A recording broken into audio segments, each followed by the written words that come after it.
Lors des funérailles de mon père, ma tante Harry, pauvre Manon, elle essaie toujours de se donner de l'importance. Mon oncle a dit, son père est mort en escroc, sans un sou. Mes cousins chuchotaient à propos de ma famille pitoyable, se moquant de mes chaussures et de mes larmes. Même ma mère est restée silencieuse. Puis 3 berlines de luxe noires sont arrivées. Des hommes en costume en sont sortis, se sont inclinés et ont dit, « Mademoiselle Manon, le patron vous attend. Tu as vu ces chaussures ? La bonne affaire du supermarché. » Le chuchotement théâtral de ma cousine Chloé a percé le vent d'octobre alors que le cercueil de mon père reposait à côté de la tombe. Il voulait que j'entende. Elle voulait toujours que j'entende. Et elle pleure comme si son père était quelqu'un d'important, a poursuivi Chloé, au lieu de la honte du quartier qu'il était en réalité. Léo, son frère, a reniflé son approbation. Tante Valérie a souri. Oncle Nicolas a hoché la tête comme si Chloé avait dit quelque chose de profond au lieu de cruel. J'ai gardé les yeux fixés sur le cercueil de papa, le modèle modeste que maman et moi avions réussi à nous offrir en raclant nos économies. Celui que l'oncle Nicolas avait déjà qualifié de pathétique assez fort pour que tout le cimetière l'entende. Maman se tenait à côté de moi en silence, ne défendant pas papa, ne me défendant pas, juste là, comme elle l'avait été à chaque réunion de famille depuis 23 ans pendant que sa famille nous mettait en pièces. Son père est mort en escroc, sans rien à son nom, a annoncé oncle Nicolas à quiconque écoutait encore. Les familles de criminels engendrent des enfants criminels. C'est alors que j'ai entendu les moteurs. 3 berlines de luxe noires ont franchi les grilles du cimetière avec une précision synchronisée. 6 hommes en costume coûteux en sont sortis. L'homme de tête, aux cheveux argentés, dangereux, d'une puissance indéniable, s'est dirigé droit sur moi. Il a pris ma main doucement et s'est incliné comme si j'étais de la royauté. Mademoiselle Manon, le patron attendait de vous rencontrer. Votre père parlait de vous tous les jours. Laurent Mercier. Tout le monde dans notre ville connaissait ce nom. Ma tante a émis un son d'étouffement. Le visage de mon oncle est devenu gris. Il venait de passer les funérailles de mon père à le traiter de moins que rien, à se moquer de mes larmes, à rire de mes chaussures. Ils n'avaient aucune idée de la personne à qui ils avaient réellement affaire. Le cimetière était devenu complètement silencieux. Même le vent semblait s'être tu, attendant de voir ce qui allait se passer. Le prêtre, qui se dirigeait vers sa voiture, s'est arrêté net. La poignée de personnes en deuil qui s'éloignaient se sont figées sur place. Laurent Mercier tenait toujours ma main, sa poigne douce mais en quelque sorte autoritaire. De près, je pouvais voir les fines rides autour de ses yeux, l'argent qui parcourait ses cheveux sombres, la petite cicatrice sur sa pommette gauche qui suggérait une histoire de violence survécue plutôt qu'évitée. Derrière lui, les 5 autres hommes se tenaient en formation. Pas menaçants exactement, mais dégageant le genre de puissance contrôlée qui indiquait clairement qu'ils pouvaient le devenir en un instant si la situation l'exigeait. L'un d'eux tenait un énorme arrangement floral. Des roses blanches et des lys assemblés en quelque chose qui aurait eu sa place à des funérailles d'État. Pas dans ce modeste cimetière à côté des simples bouquets que maman et moi avions choisis. Je m'excuse pour l'interruption, a dit Laurent, se tournant légèrement pour s'adresser aux personnes rassemblées. Sa voix était agréable, presque chaleureuse, mais quelque chose en dessous a fait chuchoter des avertissements à mes instincts de survie. Mais mademoiselle Manon a des affaires à régler. La vraie famille de son père aimerait lui rendre hommage. L'accent mis sur « vraie famille » n'était pas subtil. Pas plus que la façon dont son regard a balayé tante Valérie, oncle Nicolas et mes cousins avant de les rejeter comme non pertinents. L'homme tenant l'énorme arrangement floral s'est avancé et l'a placé soigneusement près de la tombe de papa. Il éclipsait tout le reste. Une déclaration écrite en fleurs qui disait « Cet homme comptait. Cet homme était aimé. Cet homme était assez puissant pour que sa mort amène des hommes comme nous à lui rendre hommage. » Mademoiselle Manon, a dit Laurent, son attention revenant sur moi. Quand vous serez prête, le patron attend de vous rencontrer. Il serait venu lui-même, mais il a fait une pause délicate. Il y a des raisons pour lesquelles votre père a gardé certains aspects de sa vie séparés de vous. Le patron respectait ses limites. Mais maintenant qu'Olivier est décédé, il y a des choses que vous devez comprendre sur votre héritage. Mon héritage ? Le mot flottait dans l'air comme une question que je ne savais pas comment poser. J'ai regardé ma mère une dernière fois. Elle fixait Laurent avec une expression que je n'avais jamais vue auparavant. La terreur et la reconnaissance mêlées à parts égales. Pas de surprise, pas de confusion. La reconnaissance. Maman. Ma voix est sortie plus stable que je ne l'aurais cru, considérant que mon monde venait de basculer. Elle a croisé mon regard brièvement, puis a détourné les yeux. Quand elle a parlé, sa voix était à peine un murmure, mais elle a porté dans le cimetière silencieux. Va avec eux, Manon. Ton père il l'aurait voulu. Ces mots ont confirmé quelque chose que je soupçonnais depuis l'arrivée des berlines. Maman avait su quelque chose depuis le début. Peut-être pas tout, mais assez pour reconnaître que des hommes en costume coûteux s'inclinant devant sa fille à des funérailles n'étaient pas là par accident. Elle savait que papa avait des secrets, des relations, une vie au-delà de la modeste routine de vendeur d'assurance qu'il avait maintenue pendant 23 ans. Et elle était quand même restée silencieuse pendant que sa famille passait ses funérailles à le traiter d'escroc sans le sou. Elle n'avait toujours rien dit pendant qu'il se moquait de mes larmes et de mes chaussures. Elle avait toujours choisi leur approbation plutôt que notre dignité, même en sachant qu'il y avait plus dans l'histoire qu'il ne comprenait. La trahison de ce silence faisait plus mal que tout ce que Valérie ou Nicolas avaient dit. Je me suis retourné vers Laurent. Je viens avec vous. Son expression s'est légèrement adoucie. De l'approbation, peut-être? Ou du respect? Il a tendu le bras vers la berline de tête, un geste à la fois courtois et autoritaire. Alors que je prenais son bras, la voix de tante Valérie s'est élevée derrière nous, stridente de panique. Isabelle, que se passe-t-il? Qui sont ces gens? Dans quoi Olivier était-il réellement impliqué? Je n'ai pas regardé en arrière. Je ne pouvais pas regarder en arrière.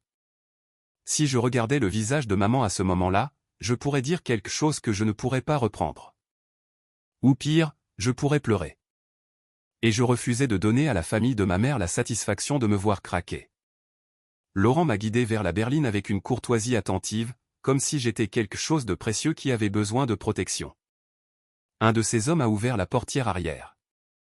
L'intérieur était plus luxueux que n'importe quel véhicule dans lequel j'étais jamais entré.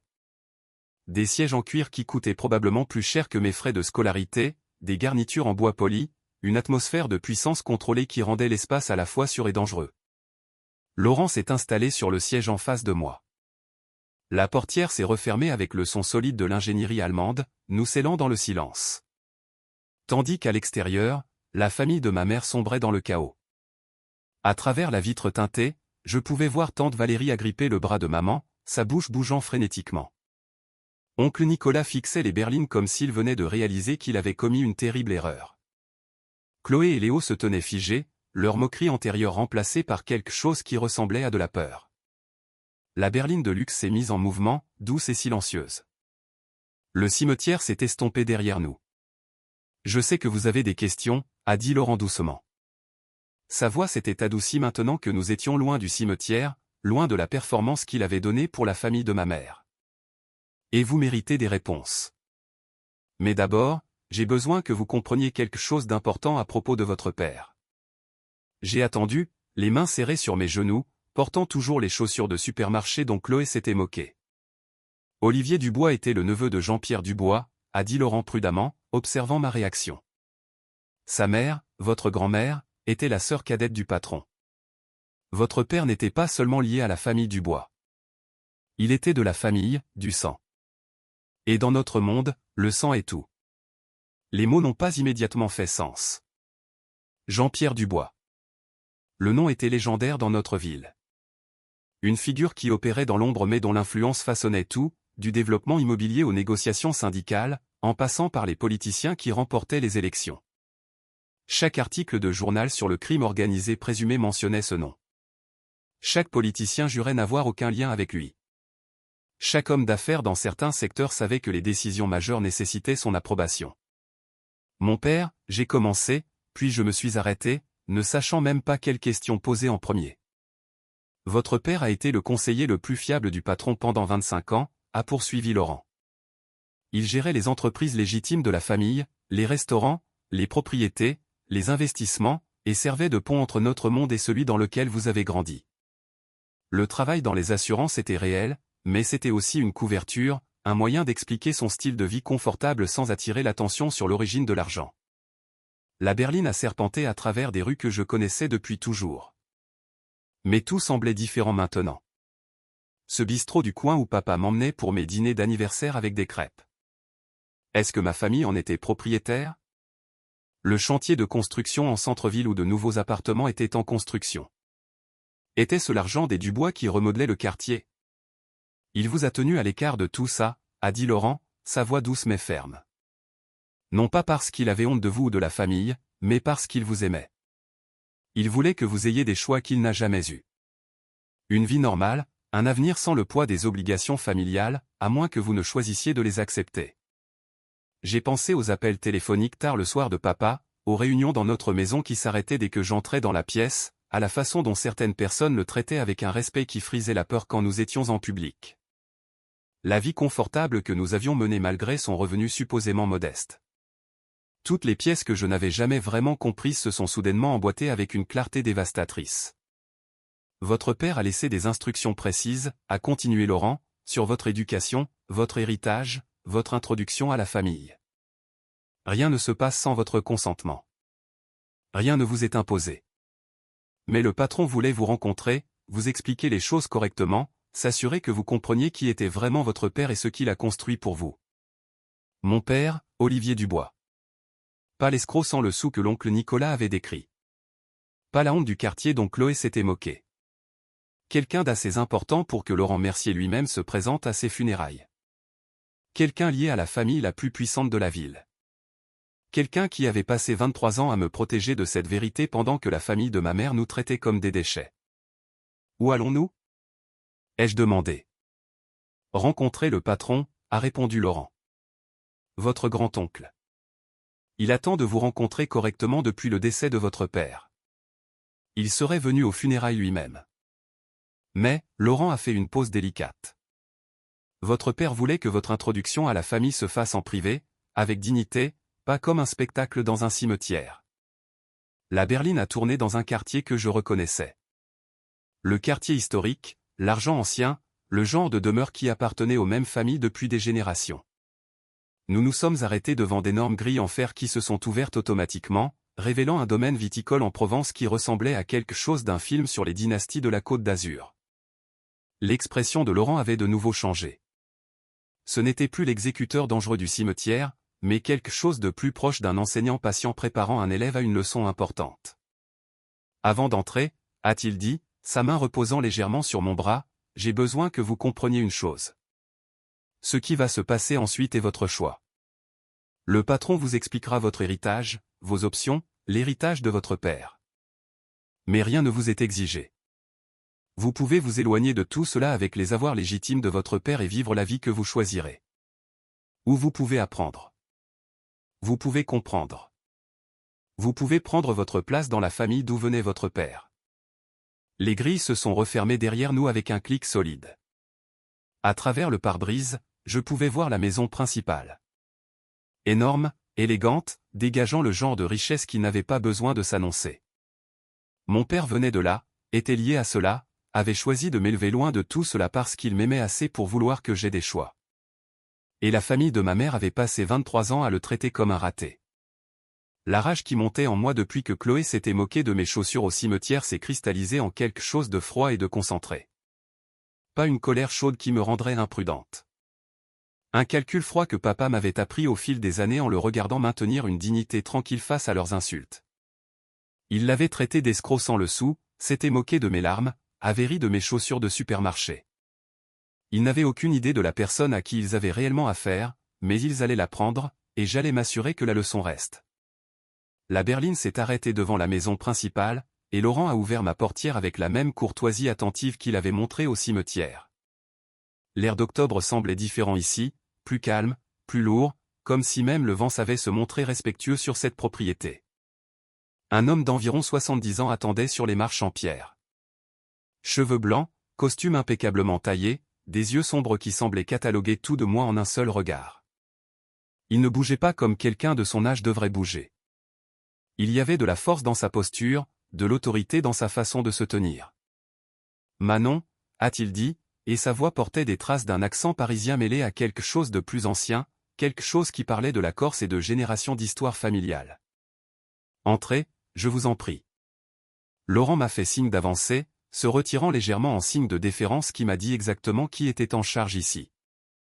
J'ai gravi les marches sur des jambes tremblantes, portant toujours les chaussures de supermarché dont Chloé s'était moquée, essayant toujours de digérer que la dernière heure de ma vie s'était réellement produite. L'homme a tendu la main alors que j'atteignais la dernière marche. Je suis Jean-Pierre Dubois, votre grand-oncle, bien que nous n'ayons jamais eu le plaisir de nous rencontrer correctement. Sa poigne était ferme mais douce. Je suis désolé qu'il ait fallu la mort de ton père pour te ramener à la maison. La maison.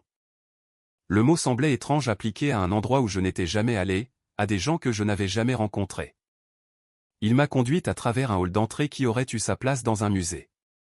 Des sols en marbre, des peintures qui semblaient originales et coûteuses, des meubles qui étaient probablement dans la famille depuis des générations. Nous avons traversé des couloirs où d'autres hommes en costume hochaient la tête respectueusement à notre passage, leurs expressions soigneusement neutres. Le bureau de Jean-Pierre sentait le cuir, les vieux livres et quelque chose d'autre que je ne pouvais pas tout à fait identifier. Peut-être des cigares ou l'odeur particulière qui émane des pièces où des décisions importantes sont prises.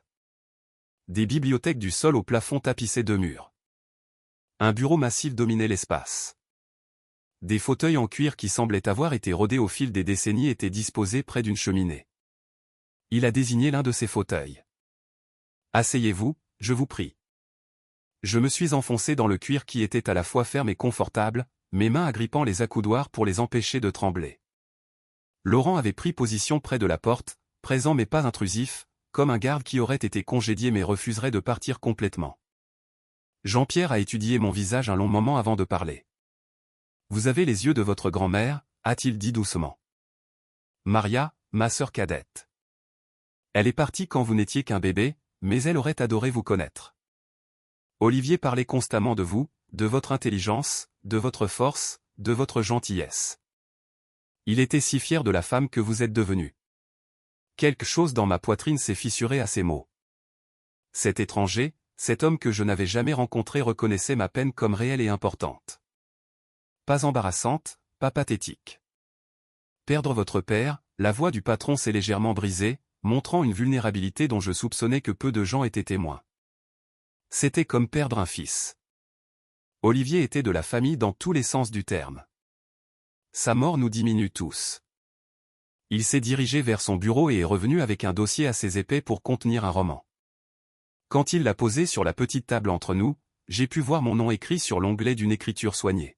« Votre père était un homme méticuleux, » a dit Jean-Pierre, s'installant dans le fauteuil en face de moi. Il se préparait à toutes les éventualités, y compris sa mort. Ces documents représentent votre héritage. Mes mains tremblaient en ouvrant le dossier. La première page était un acte de propriété. Le groupe de restaurants La Marina, un nom que je reconnaissais vaguement sur des enseignes en ville. 12 établissements listés avec des adresses que je connaissais. En dessous, des états financiers montrant des revenus de plusieurs millions. J'ai tourné la page suivante. Propriété Dubois. 37 immeubles résidentiels et commerciaux dans toute la métropole. Chacun listé avec des évaluations de marché actuelles qui me brouillaient la vue. Des certificats d'action, des portefeuilles d'investissement, des relevés bancaires avec des soldes qui avaient tellement de zéros que j'ai dû les compter 2 fois pour croire ce que je voyais. Votre père, a dit Jean-Pierre doucement, valait environ 42 millions d'euros à son décès. Chaque centime légitime de cette somme vous appartient maintenant. La pièce a fait une lente rotation. J'ai serré plus fort les accoudoirs du fauteuil, essayant de m'ancrer à quelque chose de solide pendant que toute ma compréhension de la réalité se restructurait. 42 millions d'euros. Pendant que l'oncle Nicolas le traitait d'escroc sans le sou. Pendant que tante Valérie se moquait de notre style de vie modeste. Pendant que Chloé riait de mes chaussures de supermarché. Pendant que la famille de ma mère passait 23 ans à nous traiter comme des cas sociaux qui ne comprenaient pas leur place. Mon père valait 42 millions d'euros. Comment ? Le mot est sorti à peine comme un murmure. Votre père était un génie avec l'argent, a expliqué le patron. Il a commencé avec le secteur de la restauration. Un établissement qui a bien marché, puis un autre, puis un autre. Chaque succès a financé l'entreprise suivante. Il achetait des propriétés quand le marché était bas, les gardait, les vendait quand les valeurs augmentaient. Il a investi judicieusement, et il a tout fait légalement, avec une documentation appropriée, des comptes clairs, des pratiques commerciales légitimes. Laurent a parlé depuis sa position près de la porte. Mais il y a plus que l'argent, mademoiselle Manon. Jean-Pierre a hoché la tête lentement, son expression devenant plus sérieuse. Il a attrapé un autre dossier, plus mince que le premier, mais en quelque sorte plus lourd. Votre père avait aussi certaines responsabilités au sein de notre organisation familiale, a dit le patron prudemment. Il arbitrait les différends entre des hommes d'affaires qui ne pouvaient pas utiliser les tribunaux traditionnels. Il fournissait des services de protection à des entreprises légitimes confrontées à des menaces illégales. Il veillait à ce que certaines opérations, certaines légales, d'autres moins, se déroulent efficacement sans violence inutile. Il a ouvert le deuxième dossier, révélant ce qui ressemblait à des dossiers de cas, des noms, des dates, des situations, des résolutions. J'ai vu des mentions de propriétaires de restaurants victimes d'extorsion, d'entreprises de construction confrontées à du sabotage, de commerçants menacés par des gangs. Olivier résolvait des problèmes, a ajouté Laurent. Le genre de problème que la police ne peut pas ou ne veut pas gérer. Le genre qui nécessite de comprendre à la fois les affaires légitimes et le monde moins légitime qui opère à côté. Ces responsabilités ne vous sont pas automatiquement transférées, a dit Jean-Pierre fermement. Vous héritez de l'argent quoi qu'il arrive. Vous pouvez vous éloigner de tout cela dès maintenant. Vivre la vie que vous choisirez, et la famille respectera entièrement cette décision. Votre père s'est absolument assuré que vous auriez ce choix. J'ai fixé les dossiers sur la table, l'un représentant une richesse légitime au-delà de tout ce que j'avais imaginé, l'autre représentant un monde dont je n'avais entendu parler que dans les reportages et les films. Mais si vous voulez comprendre, a poursuivi le patron, si vous voulez apprendre ce que votre père a construit et comment il l'a construit, cette éducation est à votre disposition. Tout ce qu'Olivier a créé peut continuer à travers vous si c'est ce que vous choisissez. Il s'est levé lentement et s'est dirigé vers une bibliothèque, sortant un album photo relié en cuir que je n'avais pas remarqué. Quand il l'a ouvert, j'ai vu des photos datant de plusieurs décennies. Des réunions de famille, des célébrations, des moments d'une vie que papa m'avait complètement cachée. Il y avait papa, plus jeune, riant d'une blague que je n'entendrai jamais. Papa debout à côté d'une femme qui devait être ma grand-mère. La ressemblance était indubitable. Papa a des mariages, des baptêmes, des funérailles, tous les événements familiaux qui avaient eu lieu dans un monde dont je ne connaissais pas l'existence. Votre grand-mère, Maria, était ma petite sœur, a dit Jean-Pierre, son doigt traçant son visage sur une des photos. Quand elle s'est mariée, votre grand-père, que son âme repose en paix. Notre père était furieux. Votre grand-père n'était pas corse, ne venait pas de notre monde, n'était pas ce que notre père voulait pour sa fille. Il a tourné une autre page montrant ma grand-mère tenant un bébé. Ce devait être mon père. Mais Maria l'aimait et finalement notre père l'a accepté. Olivier a grandi en comprenant les deux mondes. Celui légitime d'où venait son père et l'entreprise familiale que représentait le côté de sa mère. Il est devenu le pont entre eux. Celui qui pouvait se mouvoir dans les deux espaces sans attirer l'attention. J'ai étudié les photos, voyant le visage de mon père dans des contextes dont je n'avais jamais été témoin. Il avait l'air confiant ici, puissant, comme quelqu'un qui commandait naturellement le respect. Il vous a tenu à l'écart non par honte, a dit le patron doucement. Mais par amour. Il voulait que vous ayez les choix qu'il n'a jamais eus.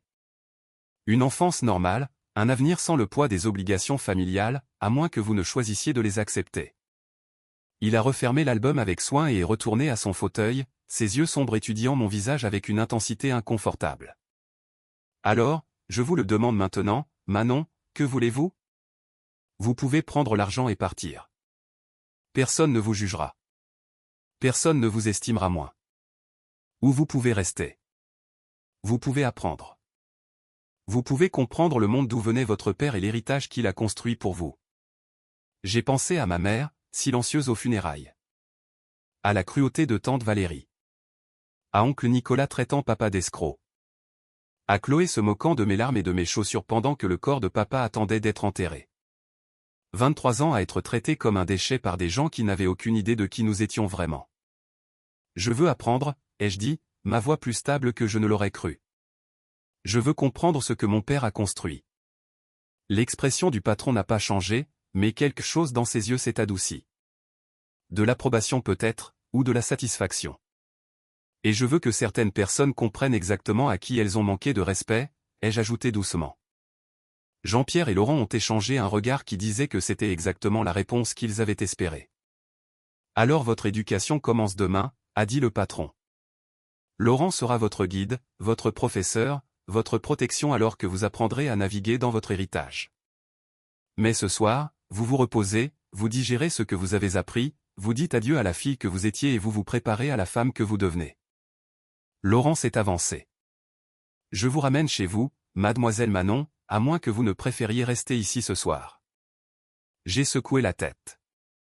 J'avais besoin d'être dans mon propre espace, dans la maison que j'avais partagée avec papa, pour digérer tout ce qui s'était passé au cours des dernières heures. Jean-Pierre s'est levé et m'a étreinte.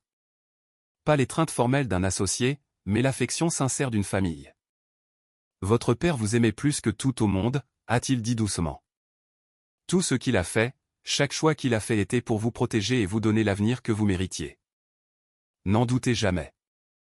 Alors que Laurent me ramenait à travers la ville, je regardais les bâtiments et les entreprises passer avec une nouvelle compréhension.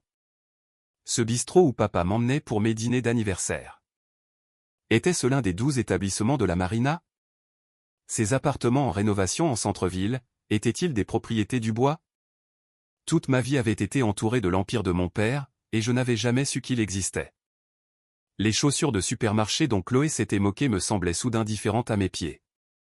Pas honteuses, pas embarrassantes, juste des chaussures, des détails insignifiants sur lesquels les gens sans réel pouvoir se concentraient parce qu'ils n'avaient rien d'autre à juger. J'étais la fille d'Olivier Dubois, l'héritière d'un empire de 42 millions d'euros, la petite-nièce de Jean-Pierre Dubois, et la famille de ma mère n'avait aucune idée de ce que leur cruauté aux funérailles venait de leur coûter. Laurent est arrivé à ma porte le lendemain matin à 7 heures précises, apportant 2 cafés et un portefeuille en cuir qui semblait coûter plus cher que mon loyer mensuel. Passé, car apparemment je possédais maintenant des propriétés, des investissements, des entreprises qui généraient des millions. Le surréalisme de la situation ne s'était pas estompé pendant la nuit. Prête pour votre premier jour d'école? A-t-il demandé avec un léger sourire, me tendant l'un des cafés. Il était exactement comme je l'aimais. Crème, pas de sucre, ce qui signifiait soit qu'il avait demandé à quelqu'un, soit qu'il était le genre de personne à prêter attention aux détails que la plupart des gens manquent. Je soupçonnais la seconde option. Nous avons commencé au siège social du groupe de restaurants La Marina. Un immeuble de bureaux modeste dans un quartier qui s'était lentement gentrifié au cours de la dernière décennie. Rien de tapas accent grave-l'œil, rien qui ne crie crime organisé ou entreprise illégale. Juste un bureau professionnel avec le nom de l'entreprise sur une plaque de bronze de bon goût à côté de l'entrée. La femme qui nous a accueillis dans le hall avait la quarantaine, les cheveux sombres tirés en un chignon soigné, portant un tailleur professionnel sans être ostentatoire. Sa poignée de main était ferme, son sourire sincère. Mademoiselle Dubois, a-t-elle dit, et entendre mon nom de famille prononcé avec respect au lieu de mépris me semblait étrange. Je suis Isabelle Dupont. Je gère les opérations pour votre père depuis 12 ans. Elle nous a conduits à une salle de conférence où des rapports financiers étaient déjà disposés, organisés par emplacement et par trimestre. Alors qu'elle me guidait à travers les chiffres, j'ai réalisé que ce n'était pas seulement des restaurants. C'étaient des opérations soigneusement orchestrées qui fournissaient des emplois et de la stabilité à des centaines de familles. Votre père visitait chaque établissement mensuellement, a expliqué Isabelle, affichant les listes d'employés sur son ordinateur portable. Il connaissait le nom de chaque directeur, de la plupart des serveurs, même du personnel de cuisine. Les gens ne travaillaient pas pour votre père parce qu'ils avaient peur de lui. Ils travaillaient pour lui parce qu'il les traitait équitablement et les payait bien. Elle m'a montré les comptes de profit et pertes, les registres de paie, les contrats avec les fournisseurs. Tout était méticuleusement documenté, géré professionnellement, complètement légitime. La fierté dans sa voix quand elle parlait de papa était indubitable. Ce n'était pas de la peur ou de l'obligation. C'était un respect sincère pour un homme qui avait bâti quelque chose de précieux. Il n'a jamais manqué une paie, a-t-elle dit doucement. Même pendant la récession, quand la moitié des restaurants de cette ville fermaient, votre père s'assurait que chaque employé soit payé à temps. Il a subi des pertes lui-même plutôt que de licencier des gens. J'ai pensé à oncle Nicolas le traitant d'escroc. À tante Valérie insinuant que son argent provenait d'affaires sales et d'activités illégales. Ces restaurants nourrissaient des familles, fournissaient des avantages sociaux, créaient des opportunités. Il n'y avait rien de sale là-dedans. Après la marina, Laurent m'a emmené chez Propriété Dubois où j'ai rencontré Patrice Martin, un homme d'une cinquantaine d'années avec des tempes grisonnantes et l'air usé de quelqu'un qui avait passé des décennies à gérer des immeubles et à traiter les problèmes de locataires. Votre père avait une philosophie sur l'immobilier, a expliqué Patrice alors que nous passions devant plusieurs des propriétés de son portefeuille. Il achetait des immeubles dans des quartiers qui avaient besoin d'investissement, les rénovait correctement et demandait des loyers équitables. Pas au plus bas. Il ne dirigeait pas une œuvre de charité, mais assez équitable pour que les familles de travailleurs puissent se les permettre, mais assez pour entretenir correctement les propriétés et réaliser un profit raisonnable. Nous nous sommes arrêtés devant un immeuble d'appartements de 3 étages qui avait clairement été rénové récemment. Peinture fraîche, nouvelles fenêtres, une petite cour qui semblait bien entretenue. Cet immeuble était condamné quand votre père l'a acheté il y a 15 ans, a dit Patrice. Des trafiquants de drogue opéraient dans la moitié des appartements. Le propriétaire l'avait abandonné. La ville prévoyait de le démolir. Votre père l'a acheté, l'a nettoyé, a rénové chaque appartement et l'a transformé en logements abordables. Les familles qui y vivent maintenant. La plupart sont là depuis plus d'une décennie. C'est de la stabilité. C'est une communauté. Il m'a montré des photos sur son téléphone, des clichés avant et après qui racontaient une histoire de transformation et d'investissement. Papa n'avait pas été un marchand de sommeil extrayant un profit maximum. Il avait construit quelque chose qui durait, quelque chose qui améliorait les quartiers au lieu de les exploiter. Olivier était dur mais juste, a poursuivi Patrice alors que nous visitions la propriété. Les locataires qui payaient leur loyer à temps et suivaient les règles de base, il travaillait avec eux s'ils traversaient des moments difficiles, leur donnait des plans de paiement, les aidait. Les locataires qui détruisaient la propriété ou causaient des problèmes aux voisins. Il ne tolérait pas ça, mais il donnait toujours aux gens des chances de faire ce qu'il fallait avant que les conséquences ne surviennent. Chaque personne que j'ai rencontrée cette première semaine traitait la mémoire de papa avec une affection sincère, pas la fausse sympathie que les gens offrent aux funérailles. Un vrai respect né d'années de travail avec quelqu'un qui appréciait la compétence et traitait les gens avec dignité. Le contraste avec la famille de ma mère ne pouvait pas être plus frappant. Le 4e jour, Laurent m'a emmené rencontrer Sylvie Leroy dans un petit bureau au-dessus de l'un des restaurants de la Marina. Elle avait le regard perçant et direct, avec le genre de présence qui suggérait qu'elle ne perdait pas de temps en politesse. Votre père s'occupait de ce que nous appelons les relations communautaires, a-t-elle expliqué, désignant des classeurs qui tapissaient un mur de son bureau. Des problèmes que les canaux traditionnels ne peuvent pas ou ne veulent pas résoudre, des différends qui nécessitent une médiation, des situations qui exigent des solutions créatives. Elle a sorti un dossier au hasard et l'a ouvert sur le bureau entre nous. À l'intérieur se trouvaient des notes détaillées sur un propriétaire de restaurant victime d'extorsion par des membres d'un gang qui avait décidé que son entreprise devait payer de l'argent de protection. La police ne pouvait pas aider, a dit Sylvie. La victime avait trop peur de témoigner. Le gang avait des relations politiques qui rendaient une intervention officielle compliquée. Votre père est intervenu, a eu des conversations avec les chefs du gang, a expliqué que cette entreprise particulière était sous la protection des Dubois et a suggéré qu'ils concentrent leurs activités ailleurs. Problème résolu sans violence. Elle m'a montré cas après cas. Une entreprise de construction confrontée à du sabotage de la part de concurrents qui n'aimaient pas les appels d'offres honnêtes. Un commerçant sous la pression d'usuriers exigeant des intérêts illégaux. Une entreprise familiale ciblée par des promoteurs qui voulaient la propriété et ne se souciaient pas des méthodes légales d'acquisition. Dans chaque cas, papa était intervenu. Parfois avec des négociations, parfois avec une pression appliquée aux bonnes personnes, parfois avec des solutions qui existaient dans des zones grises entre le légal et l'illégal. Votre père empêchait la violence, a dit Sylvie fermement. Le quartier l'a pleuré parce qu'il assurait la sécurité des gens d'une manière que le système ne pouvait pas ou ne voulait pas. Il n'était pas un saint. Ce travail nécessite de se salir les mains parfois, mais il avait des principes. Protéger les innocents. Arrêter les brutes. S'assurer que les gens ordinaires puissent vivre et travailler sans être victimes. C'était bien loin de l'empire criminel que tante Valérie avait toujours insinué. Oui, papa opérait en dehors des canaux normaux. Oui, certaines de ses méthodes n'étaient pas strictement légales, mais il protégeait des gens qui n'avaient nulle part où se tourner. Le 6e jour, Laurent m'a amené au garage mécanique Lefebvre dans un quartier que je reconnaissais de mon enfance. Le garage était petit mais propre, avec une enseigne peinte à la main et un parking qui aurait dû être plein de clients, mais ne contenait que 3 voitures. Alain Lefebvre est sorti en s'essuyant les mains sur un chiffon, son visage montrant un épuisement qui allait au-delà de la fatigue physique. Il avait peut-être 55 ans, avec la carrure de quelqu'un qui avait fait du travail manuel toute sa vie et la posture vaincue de quelqu'un qui regardait ses rêves s'effondrer. « Mademoiselle Dubois » a-t-il dit, me serrant la main avec une poigne ferme malgré son stress évident. « J'apprécie que vous preniez le temps. Votre père m'a aidé une fois, il y a environ 10 ans, quand je débutais. J'espérais, j'espérais que vous auriez hérité de son sens de la justice. » Nous nous sommes assis dans son petit bureau pendant qu'il expliquait la situation. Une plus grande chaîne de garages s'était installée dans la région et avait décidé que le garage indépendant d'Alain était une concurrence dont il n'avait pas besoin. Ils avaient commencé par des prix prédateurs, le sous-cotant jusqu'à perdre de l'argent eux-mêmes, puis étaient passés à l'intimidation, au vandalisme, menaçant ses employés, des plaintes anonymes aux inspecteurs de la ville pour des violations qui n'existaient pas. « J'ai perdu la moitié de mes clients en 3 mois, a dit Alain, sa voix se brisant légèrement. J'ai 5 employés qui dépendent de moi, des familles qui ont besoin de leur salaire. Si cela continue encore un mois, je devrais fermer. 20 ans de construction de cette entreprise, partie en fumée. » Laurent m'a observé attentivement pendant qu'Alain parlait. C'était un test, j'ai réalisé. Ma première vraie décision, ma première chance d'utiliser le pouvoir dont j'avais hérité. J'ai posé des questions. Qui possédait la chaîne concurrente?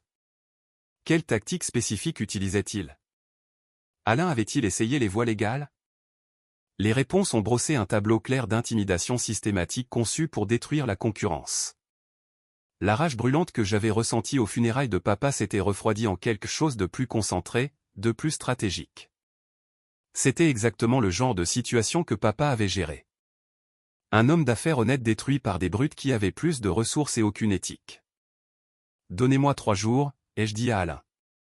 Ne prenez aucune décision concernant la fermeture. Donnez-moi juste 3 jours. Le soulagement a inondé son visage. Merci. Je ne sais pas ce que vous pouvez faire, mais merci d'essayer. En partant, l'expression de Laurent montrait quelque chose de proche de l'approbation. Votre père l'aurait géré exactement de cette façon, a-t-il dit. Écoutez, évaluez. Ne promettre rien de spécifique, mais donner de l'espoir. Puis livrer des résultats. Comment l'aurait-il géré? Ai-je demandé. En trouvant les points de pression, a répondu Laurent. Tout le monde a des vulnérabilités. L'astuce est de les trouver et d'appliquer la pression précisément là où cela compte le plus. Pas d'esclandre, pas de menace, juste une action silencieuse et efficace qui fait réaliser aux gens que continuer leur comportement actuel leur coûtera plus qu'ils ne sont prêts à payer. Je commençais à comprendre ce que papa avait vraiment fait. Pas de violence, pas d'intimidation grossière, une application stratégique de la pression soutenue par des informations et des ressources que la plupart des gens ne possédaient pas. Un pouvoir utilisé avec précision au lieu de brutalité. Ce soir-là, je suis retourné à la petite maison de campagne que maman et moi avions partagée avec papa. Elle était dans le salon, entourée de cartons qu'elle emballait, ses affaires éparpillées partout comme des artefacts d'une vie qu'elle admettait enfin ne pas comprendre. Elle a levé les yeux quand je suis entré, son visage montrant de la culpabilité et autre chose. De la peur peut-être, ou de l'incertitude sur notre relation maintenant. « Manon » a-t-elle dit, se levant maladroitement. « Je n'étais pas sûr que tu reviendrais. » Je me suis assise dans le fauteuil de papa, le fauteuil usé où il lisait les journaux et regardait les matchs et prétendait que sa vie était aussi simple que son travail d'assureur le suggérait. « Qu'est-ce que tu savais, maman » ai-je demandé directement. Sur la vraie vie de papa, sa famille, ses affaires. Elle s'est rassise lourdement, ses mains se tordant sur ses genoux. Le silence a duré près d'1 minute avant qu'elle ne parle enfin. Je savais qu'il venait d'une famille riche, a-t-elle admis doucement. Je savais qu'il avait des relations. D'importantes relations. Mais Olivier restait vague sur les détails, et j'ai appris à ne pas poser de questions. Pourquoi? Parce que poser des questions signifiait reconnaître des choses que je ne voulais pas reconnaître, a-t-elle dit, sa voix se brisant. Ton père m'a dit une fois, au début de notre mariage, que les affaires de sa famille impliquaient des activités qui existaient dans des zones grises. Il a dit que moins j'en saurais, plus je serais en sécurité. Et j'ai choisi de ne pas savoir. Même quand ta famille le traitait comme un déchet pendant 23 ans. Elle a tressailli. Je pensais que le défendre aggraverait les choses. Que si je résistais, ma famille nous couperait complètement les ponts et alors où serions-nous? Où serais-tu? Tu veux dire, où serais-tu? Ai-je corrigé? Tu t'inquiétais de perdre leur approbation. Pas de la dignité de papa. Pas de me protéger de leur cruauté. J'avais peur, a-t-elle chuchoté. D'être seule, de perdre la seule famille qu'il me restait à part toi et Olivier. Alors tu nous as sacrifiés à la place. Elle s'est mise à pleurer, des larmes silencieuses et vaincues qui auraient dû m'émouvoir, mais qui m'ont surtout fatigué. Les hommes dans les berlines, a-t-elle dit après un moment. Aux funérailles. C'était sa famille. Oui. Et ils sont venus pour toi. Ils sont venus me dire qui je suis vraiment, ai-je dit. Qui papa était vraiment, ce qu'il a construit. Elle m'a regardé avec une expression que je ne pouvais pas tout à fait lire. De la terreur peut-être, mêlée à une prise de conscience naissante que la vie modeste que nous avions menée avait été une fiction élaborée que papa avait maintenue pour nous protéger. Qu'est-ce que tu vas faire? A-t-elle demandé. Apprendre, ai-je dit simplement. Comprendre ce que papa a créé. Prendre ma place dans la famille d'où il venait. Manon, ce mondait. C'est mon droit de naissance, ai-je interrompu. Que ça te plaise ou non. Le gouffre entre nous n'avait jamais semblé aussi large. Elle avait fait ses choix. Le silence, la faiblesse, choisir le confort plutôt que le courage. Je faisais les miens. Je suis parti sans promettre de revenir bientôt. Elle ne me l'a pas demandé. 3 mois se sont écoulés pendant que j'apprenais à naviguer dans mon héritage. 3 mois de réunions matinales avec Laurent. D'après-midi à étudier les opérations commerciales. De soirées à examiner les dossiers de cas sur le travail communautaire de papa. 3 mois de transformation de la jeune fille qui se tenait à la tombe de son père en chaussures de supermarché à quelqu'un qui comprenait à quoi ressemblait le vrai pouvoir. Puis Chloé a appelé. Mon téléphone a sonné un mardi soir alors que j'examinais des portefeuilles immobiliers dans le bureau de l'élégante maison de ville que j'avais achetée. Modeste selon les normes des Dubois, mais à des années-lumière de la petite maison de campagne que j'avais partagée avec maman et papa. Le numéro qui s'est affiché m'a fait hésiter. Je n'avais eu aucune nouvelle de la famille de maman depuis les funérailles. Manon. La voix de Chloé avait une douceur artificielle qui a immédiatement dressé toutes les défenses que j'avais appris à construire au cours de 3 mois d'éducation. J'ai tellement pensé à toi. Comment vas-tu? J'ai laissé le silence s'étirer juste assez longtemps pour être inconfortable. Je vais bien, Chloé. Que puis-je faire pour toi? Eh bien. Je sais que les choses étaient tendues aux funérailles de l'oncle Olivier. La façon dont elle a dit, tendu, comme si nous avions eu un désaccord mineur plutôt qu'elle se moquant de mes larmes pendant que le corps de mon père attendait d'être enterré. Mais nous sommes de la famille, non? Et j'ai pensé que nous pourrions peut-être renouer, peut-être déjeuner un de ces jours. Déjeuner? Ai-je répété d'un ton neutre, attendant la vraie raison de son appel. En fait, sa fausse douceur s'est légèrement fissurée, j'ai entendu dire que tu avais hérité de l'argent de l'oncle Olivier, et Léo et moi, nous lançons cette agence de marketing boutique. Une opportunité vraiment excitante, mais nous aurions besoin d'un investisseur qui croit au soutien familial. J'ai failli rire. L'audace était à couper le souffle. La même cousine qui nous avait traités de « famille pitoyable » voulait maintenant de l'argent de l'héritage qu'elle avait supposé inexistant. De combien avez-vous besoin? Ai-je demandé, gardant ma voix calme et curieuse. Eh bien, pour vraiment lancer correctement, nous aurions besoin d'environ 60 000 €, mais même 30 ou 40 000 nous aideraient à démarrer. Et évidemment, tu verrais des retours une fois que nous serions rentables. C'est une vraie opportunité d'investissement, pas juste une aumône. 60 000 €. Pour Chloé, cela semblait probablement une somme énorme. Elle n'avait aucune idée que je pouvais faire ce chèque sans même vérifier mon solde bancaire. C'est intéressant, ai-je dit. Parle-moi de ton business plan. Elle s'est lancée dans un discours décousu sur le marketing des médias sociaux et le développement de marques et la mise à profit des synergies. Tous les mots à la mode que les gens utilisent quand ils ne comprennent pas vraiment les affaires. Je l'ai laissé parler, posant des questions occasionnelles qui lui ont fait croire que j'envisageais sérieusement l'investissement. Tu sais quoi? Ai-je dit quand elle a finalement épuisé son discours répété. C'est quelque chose dont nous devrions discuter correctement. Pourquoi n'en parlerions-nous pas au dîner de Noël? J'organise cette année. La pause sur la ligne était lourde de calculs. Le dîner de Noël. Chez toi? J'ai plus d'espace maintenant, ai-je dit simplement. Et je pense qu'il est temps d'instaurer de nouvelles traditions familiales. J'enverrai des invitations à tout le monde. Toi, Léo, tes parents, ma mère. J'ai quelques annonces à faire de toute façon. Nous pourrons discuter de ta proposition d'affaires à ce moment-là. Chloé pesait clairement le pour et le contre, insistait pour un accès plus rapide à l'argent ou accepter l'invitation qui la mettrait dans mon espace, selon mes conditions. C'est vraiment généreux de ta part, Manon, a-t-elle finalement dit. Le dîner de Noël semble parfait. Après avoir raccroché, j'ai immédiatement appelé Laurent. Ma cousine vient de me demander 60 000 € pour lancer une agence de marketing, lui ai-je dit. Je pense que nous sommes prêts à passer à la révélation de Noël. Comment voulez-vous la structurer? Sa voix portait l'approbation même à travers le téléphone. Je les veux tous là. Toutes les personnes qui se sont moquées de papa à ses funérailles. Et je veux une documentation qu'ils ne pourront pas contester. Relevé bancaire, acte de propriété, licence commerciale, tout ce qui prouve exactement qui était papa et ce qu'il a construit. Considérez que c'est fait. J'aurai des dossiers complets prêts d'ici la semaine prochaine. Les dossiers sont arrivés dans des portefeuilles en cuir 5 jours plus tard. Laurent les a étalés sur la table de salle à manger de ma maison de ville et nous avons examiné chacun d'eux systématiquement. Oncle Nicolas en premier.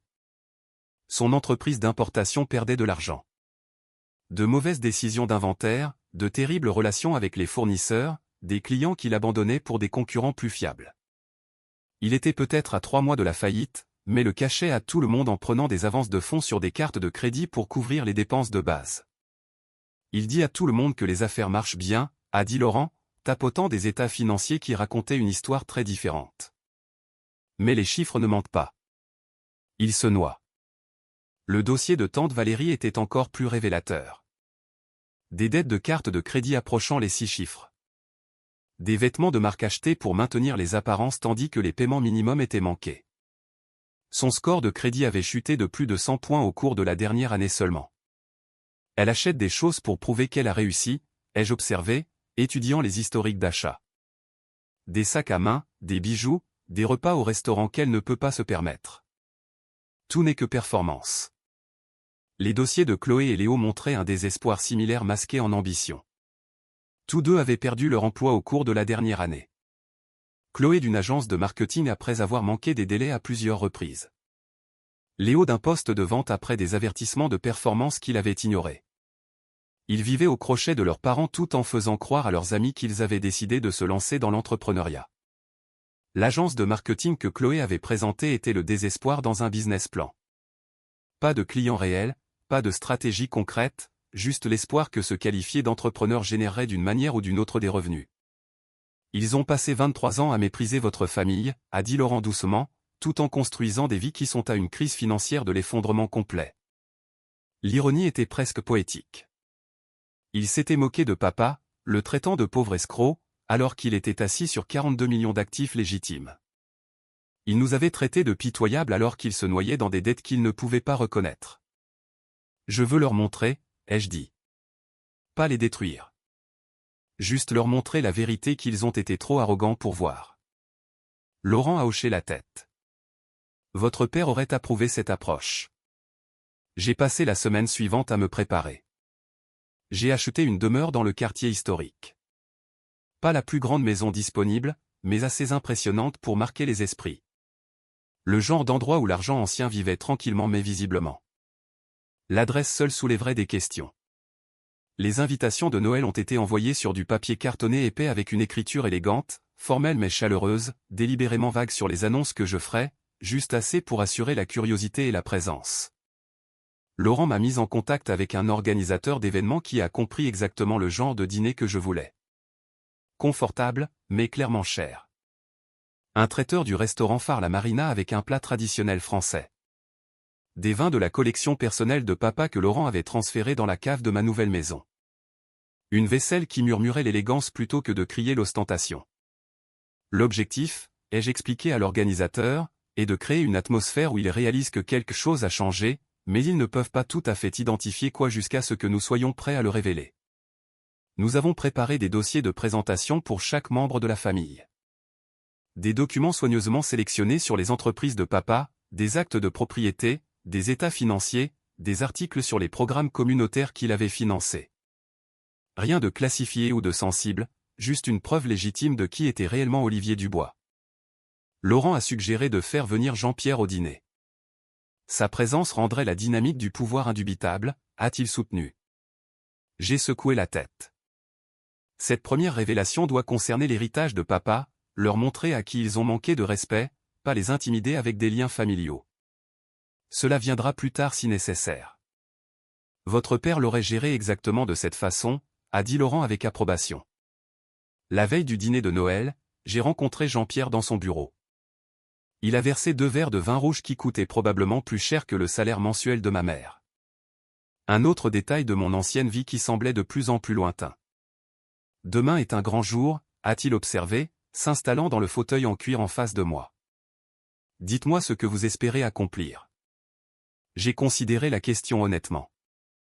Une partie de moi veut les voir souffrir comme ils nous ont fait souffrir, papa et moi, pendant 23 ans.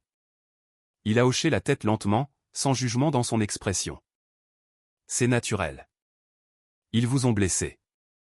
Vous voulez qu'ils ressentent cette blessure. Mais je ne sais pas si c'est ce que papa aurait voulu, ai-je admis. Il a passé toute sa vie à être patient avec eux, digne, à encaisser leurs insultes sans riposter. Jean-Pierre a pris une gorgée de son vin, m'étudiant avec ses yeux sombres qui ne manquaient rien. Laissez-moi vous raconter une histoire sur la vengeance, a-t-il finalement dit. Quand j'étais jeune, peut-être 25 ans, un homme a humilié mon père lors d'un événement public. L'a fait paraître faible devant des gens dont le respect comptait. Je voulais le blesser. Je voulais qu'il paie par le sang pour avoir manqué de respect à ma famille. Il a fait une pause, le souvenir clairement encore vif des décennies plus tard. Mon père m'a assis et m'a expliqué quelque chose que je n'ai jamais oublié.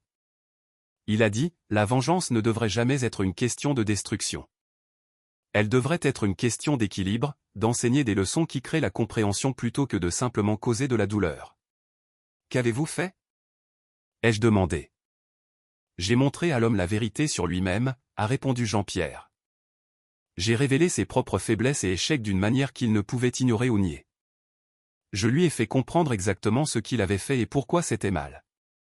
Cette leçon a duré bien plus longtemps que n'importe quelle punition physique ne l'aurait fait. Il s'est légèrement penché en avant, son regard intense.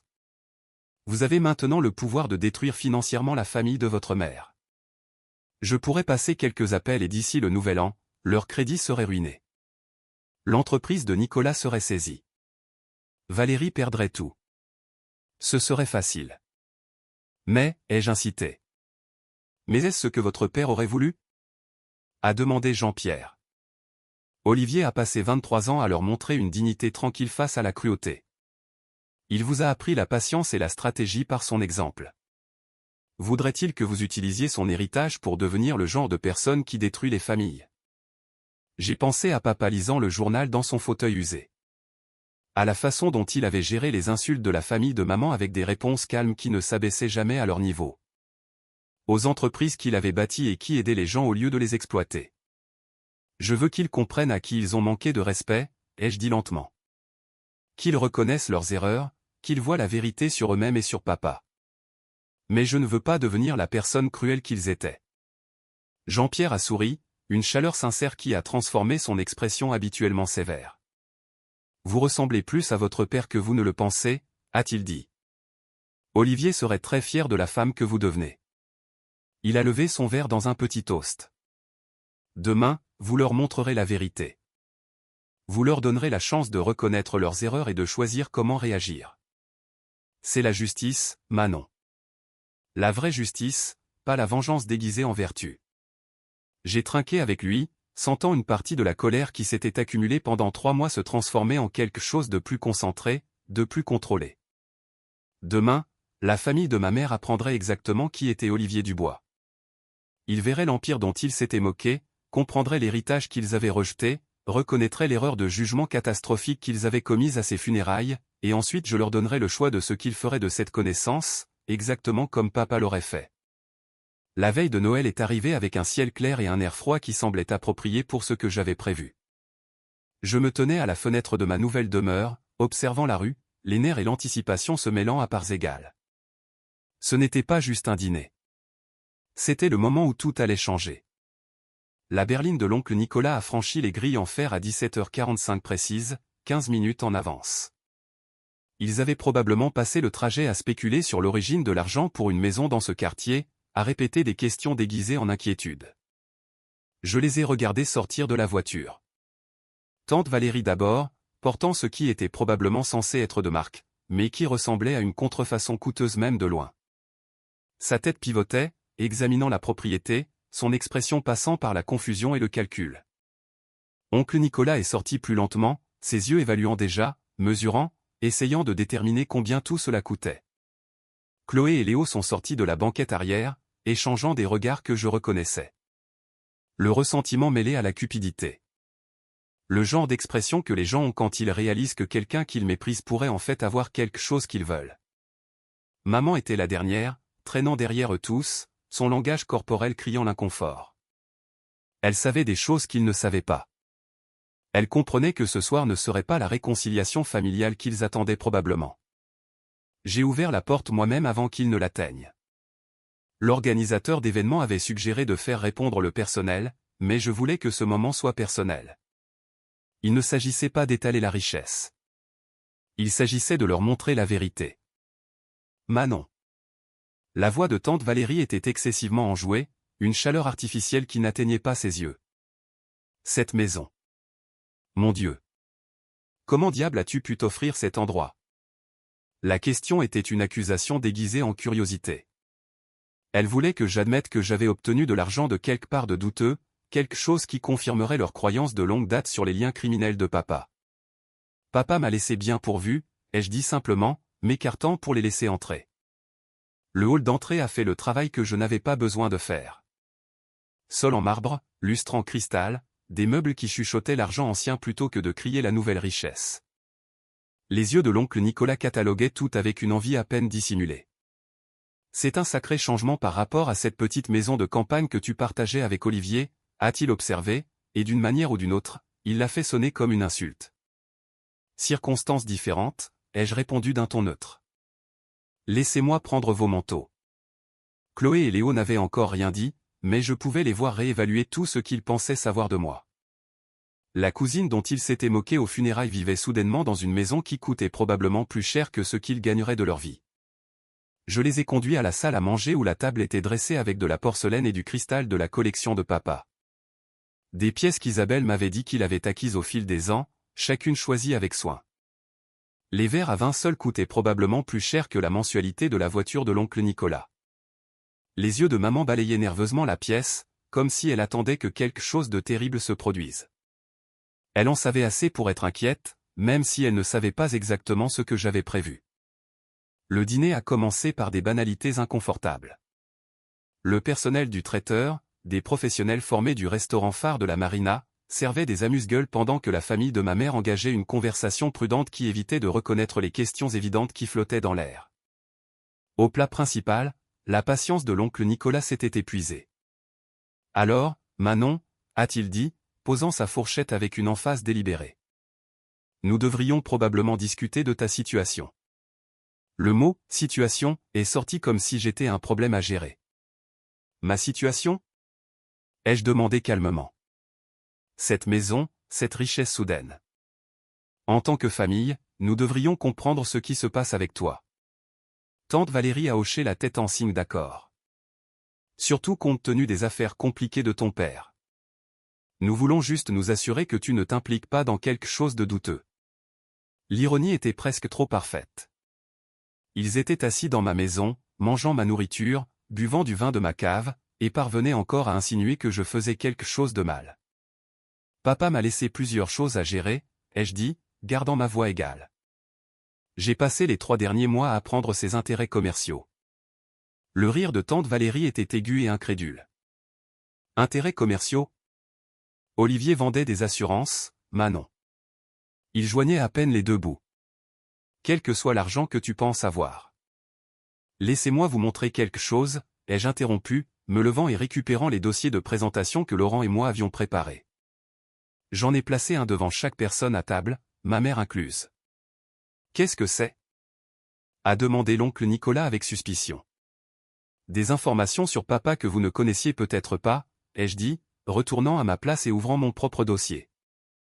J'ai pensé qu'il était temps que vous compreniez qui était réellement Olivier Dubois. J'ai commencé avec le groupe de restaurants La Marina. Je leur ai présenté les licences commerciales, les actes de propriété, les états financiers montrant 12 établissements et un chiffre d'affaires annuel de plusieurs millions. Je leur ai montré les listes d'employés, les déclarations de revenus, les articles sur le rôle de l'entreprise dans la revitalisation des quartiers. C'est faux, a dit l'oncle Nicolas, mais sa voix manquait de conviction. Olivier travaillait dans les assurances. J'ai fait glisser des documents notariés sur la table, des licences commerciales avec des sceaux officiels, des actes de propriété enregistrés auprès de la ville, des déclarations de revenus déposées auprès du gouvernement fédéral. Chaque morceau de papier était légitime et vérifiable. Le visage de Chloé était devenu pâle. Le rire nerveux de Léo sonnait forcé. Tante Valérie fixait les documents comme s'ils pouvaient s'enflammer spontanément si elle détournait le regard. J'ai continué méthodiquement avec les propriétés du bois, 37 immeubles résidentiels et commerciaux, les évaluations de marché actuels, les baux de location, les photos de propriétés rénovées qui avaient transformé des quartiers.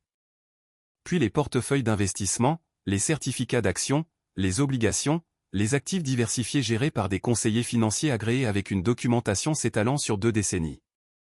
Je ne comprends pas, a chuchoté maman. Et j'ai presque cru qu'elle voyait ces chiffres pour la première fois. Presque. Papa a bâti un empire, ai-je dit simplement. Un empire commercial légitime qui employait des centaines de personnes et améliorait des milliers de vies. Il a juste choisi de vivre discrètement et de le garder privé. La voix de tante Valérie est devenue stridente. Pourquoi cacherait-il tout cet argent s'il en avait vraiment? Pourquoi vivre dans cette petite maison et laisser Isabelle travailler s'il valait 42 millions d'euros? Ai-je terminé pour elle? C'est ce que papa valait à sa mort. Et chaque centime légitime de cette somme m'est revenu. Le chiffre a atterri comme un coup physique. Chloé a littéralement halté. La fourchette de Léo a cliqueté sur son assiette.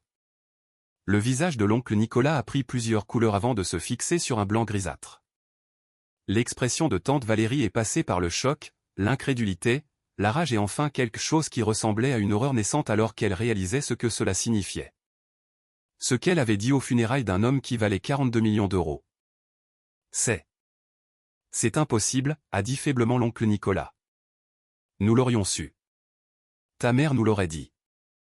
Maman savait que papa avait de l'argent, ai-je dit, la regardant directement. Elle a juste choisi de ne pas partager cette information avec vous. N'est-ce pas, maman? Elle a fixé son assiette, ne disant rien, choisissant à nouveau le silence, tout comme aux funérailles. Je possède des propriétés dans toute la ville maintenant, ai-je poursuivi, ma voix calme et factuelle. J'emploie des centaines de personnes. Je gère des programmes communautaires qui ont aidé des milliers de familles. Tout ce que vous pensiez savoir sur papa et moi était faux. Le silence autour de la table était assourdissant. Puis Chloé a désespérément essayé de sauver son argumentaire d'investissement. Manon, je sais que c'est beaucoup d'informations, mais à propos de l'agence de marketing que Léo et moi voulons lancer. Pourquoi devrais-je investir 60 000 € dans une entreprise dirigée par quelqu'un qui s'est moqué de mes chaussures aux funérailles de mon père? La question flottait dans l'air comme de la fumée. Le visage de Chloé a rougi profondément. Je ne voulais rien dire par là, a-t-elle balbutié. J'étais bouleversé. Les gens disent des choses quand ils sont bouleversés. Vous nous avez traités de famille pitoyable, ai-je dit doucement. Vous et Léo avez chuchoté que papa était mort en escroc, sans rien. Vous vous êtes moqué de mes larmes pendant que son corps attendait d'être enterré. J'ai sorti le deuxième dossier, celui avec les recherches de Laurent. Puisque nous parlons d'investissements commerciaux, laissez-moi partager quelques informations sur vos situations financières. L'entreprise de l'oncle Nicolas était en faillite. L'entreprise d'importation perdait de l'argent à cause de mauvaises décisions et d'une mauvaise gestion. À 3 mois de la faillite, mais le cachant à tout le monde. Les dettes de carte de crédit de tante Valérie approchant les 6 chiffres. des achats de marques qu'elle ne pouvait pas se permettre. Maintenir les apparences tout en se noyant dans les paiements minimums. Chloé et Léo tous deux au chômage depuis près d'1 an. Vivant au crochet de leurs parents tout en prétendant être de jeunes professionnels à succès. L'agence de marketing était le désespoir masqué en entrepreneuriat. Je n'avais pas besoin d'être cruel à ce sujet. Les chiffres parlaient d'eux-mêmes. Vous avez passé 23 ans à nous traiter de pauvres, ai-je dit, ma voix égale, à traiter papa d'escroc sans le sou, à nous traiter comme des cas sociaux qui ne connaissaient pas leur place. Et pendant tout ce temps, vous construisiez des vies qui sont à une crise financière de l'effondrement complet. J'ai laissé cela s'imprégner avant de continuer. Vous vous êtes moqué d'un homme qui valait 42 millions d'euros en le traitant de quelqu'un qui est mort sans rien. Vous avez insulté les chaussures et les larmes de sa fille à ses funérailles. Et maintenant, vous voulez que cette même fille résolve vos problèmes financiers avec l'héritage que vous prétendiez inexistant. Tante Valérie s'est mise à pleurer. Pas des larmes de remords, mais des larmes de rage et d'humiliation. Le genre de larmes que les gens versent quand ils réalisent qu'ils ont commis une erreur catastrophique et n'ont aucun moyen de la réparer. Où as-tu obtenu nos informations financières ? A exigé l'oncle Nicolas, sa voix tremblant de colère et de peur. C'est privé. Tu n'avais aucun droit. Les gens qui réussissent ont des ressources, ai-je dit simplement. Papa me l'a appris. Entre autres choses. Oncle Nicolas s'est reculé de la table, son visage violet de fureur. C'est scandaleux. Tu nous invites ici sous de faux prétextes, tu nous humilies avec des accusations. Je vous ai invité ici pour partager des informations sur l'héritage de papa, ai-je corrigé. C'est vous qui avez passé le dîner à insinuer que j'étais impliqué dans quelque chose de douteux. C'est vous qui l'avez traité d'escroc à ses funérailles. Je vous montre juste la vérité que vous étiez trop arrogant pour voir. Tante Valérie s'est levée brusquement, attrapant son sac à main. Nous partons. Nicolas, prends la voiture. Chloé, Léo, on y va. Ils ont fui comme si la maison était en feu, leurs pas résonnant dans le hall d'entrée. La porte d'entrée a claqué assez fort pour faire trembler le lustre. Maman était assise à table, fixant son dessert intact, des larmes coulant silencieusement sur son visage. Tu savais, ai-je dit doucement. Depuis le début, tu savais. Elle a hoché la tête sans lever les yeux. Et tu les as laissés nous traiter comme des déchets quand même. Un autre hochement de tête. Toujours pas de mots. Choisissant toujours le silence plutôt que le courage. Je me suis levé, soudainement épuisé par tout cela. La planification, la révélation, les années de blessures accumulées enfin reconnues. Tu peux rester si tu veux, lui ai-je dit. La chambre d'amis est à l'étage, deuxième porte à gauche. Ou tu peux partir. C'est ton choix. Je me suis éloigné, la laissant seule dans la salle à manger avec les ruines du dîner de Noël et le poids de 23 ans de lâcheté. J'ai trouvé maman toujours assise à la table de la salle à manger 1 heure plus tard, fixant son verre de vin intact comme s'il pouvait contenir des réponses à des questions qu'elle avait peur de poser. Les traiteurs avaient débarrassé la vaisselle, rangé tranquillement et nous avaient laissés seuls dans la maison qui semblait soudain trop grande et trop vide. Je me suis versé un verre de vin et me suis assise en face d'elle, attendant. Le silence s'étirait entre nous comme le gouffre qui s'élargissait depuis 3 mois. Non, depuis 23 ans si j'étais honnête avec moi-même. Je savais, dit-elle enfin, sa voix à peine au-dessus d'un murmure. Pour l'argent, pour ses liens familiaux. Pas tout, mais assez. J'ai pris une gorgée de vin et n'ai rien dit. Elle avait besoin de dire cela sans être poussée. Quand Olivier et moi nous sommes mariés, il m'a dit que sa famille était compliquée, qu'ils avaient des intérêts commerciaux qui existaient dans des zones grises, et que moins j'en saurais, plus je serais en sécurité. Ses mains se tordaient sur ses genoux. Il m'a fait promettre de ne jamais le dire à ma famille parce qu'il ne leur faisait pas confiance. Il a dit qu'ils essaieraient soit d'utiliser l'information contre nous, soit d'exposer accidentellement des choses qui devaient rester privées. Alors tu savais qu'il avait de l'argent, dis-je doucement. Tu savais qu'il venait du pouvoir et tu les as quand même laissés nous traiter comme des cas sociaux pendant 23 ans. Je pensais que le défendre aggraverait les choses, dit-elle, les larmes recommençant à couler. Je pensais que si je résistais, si je reconnaissais ce que je savais, ma famille nous couperait complètement les ponts. Et alors où serions-nous ? Où serais-tu, tu veux dire ? Elle tressaillit mais ne le nia pas. J'avais peur d'être seul, de perdre la seule famille qu'il me restait à part toi et Olivier. Je n'arrêtais pas de me dire que leurs opinions n'avaient pas d'importance, que tant que nous connaissions la vérité, ce qu'ils pensaient était sans importance. Mais ça comptait, dis-je, parce que leur cruauté a blessé papa. Elle m'a blessé. Et tu as choisi de laisser cela se produire plutôt que de risquer ta relation avec des gens qui ne te respectaient même pas. Je sais. Sa voix se brisa. Les funérailles ont été le pire. Entendre Nicolas traiter Olivier d'escroc. Entendre Chloé se moquer de toi, sachant que je devrais dire quelque chose, mais étant trop terrifié pour parler. Je n'arrêtais pas de penser à ce qui arriverait si je le défendais.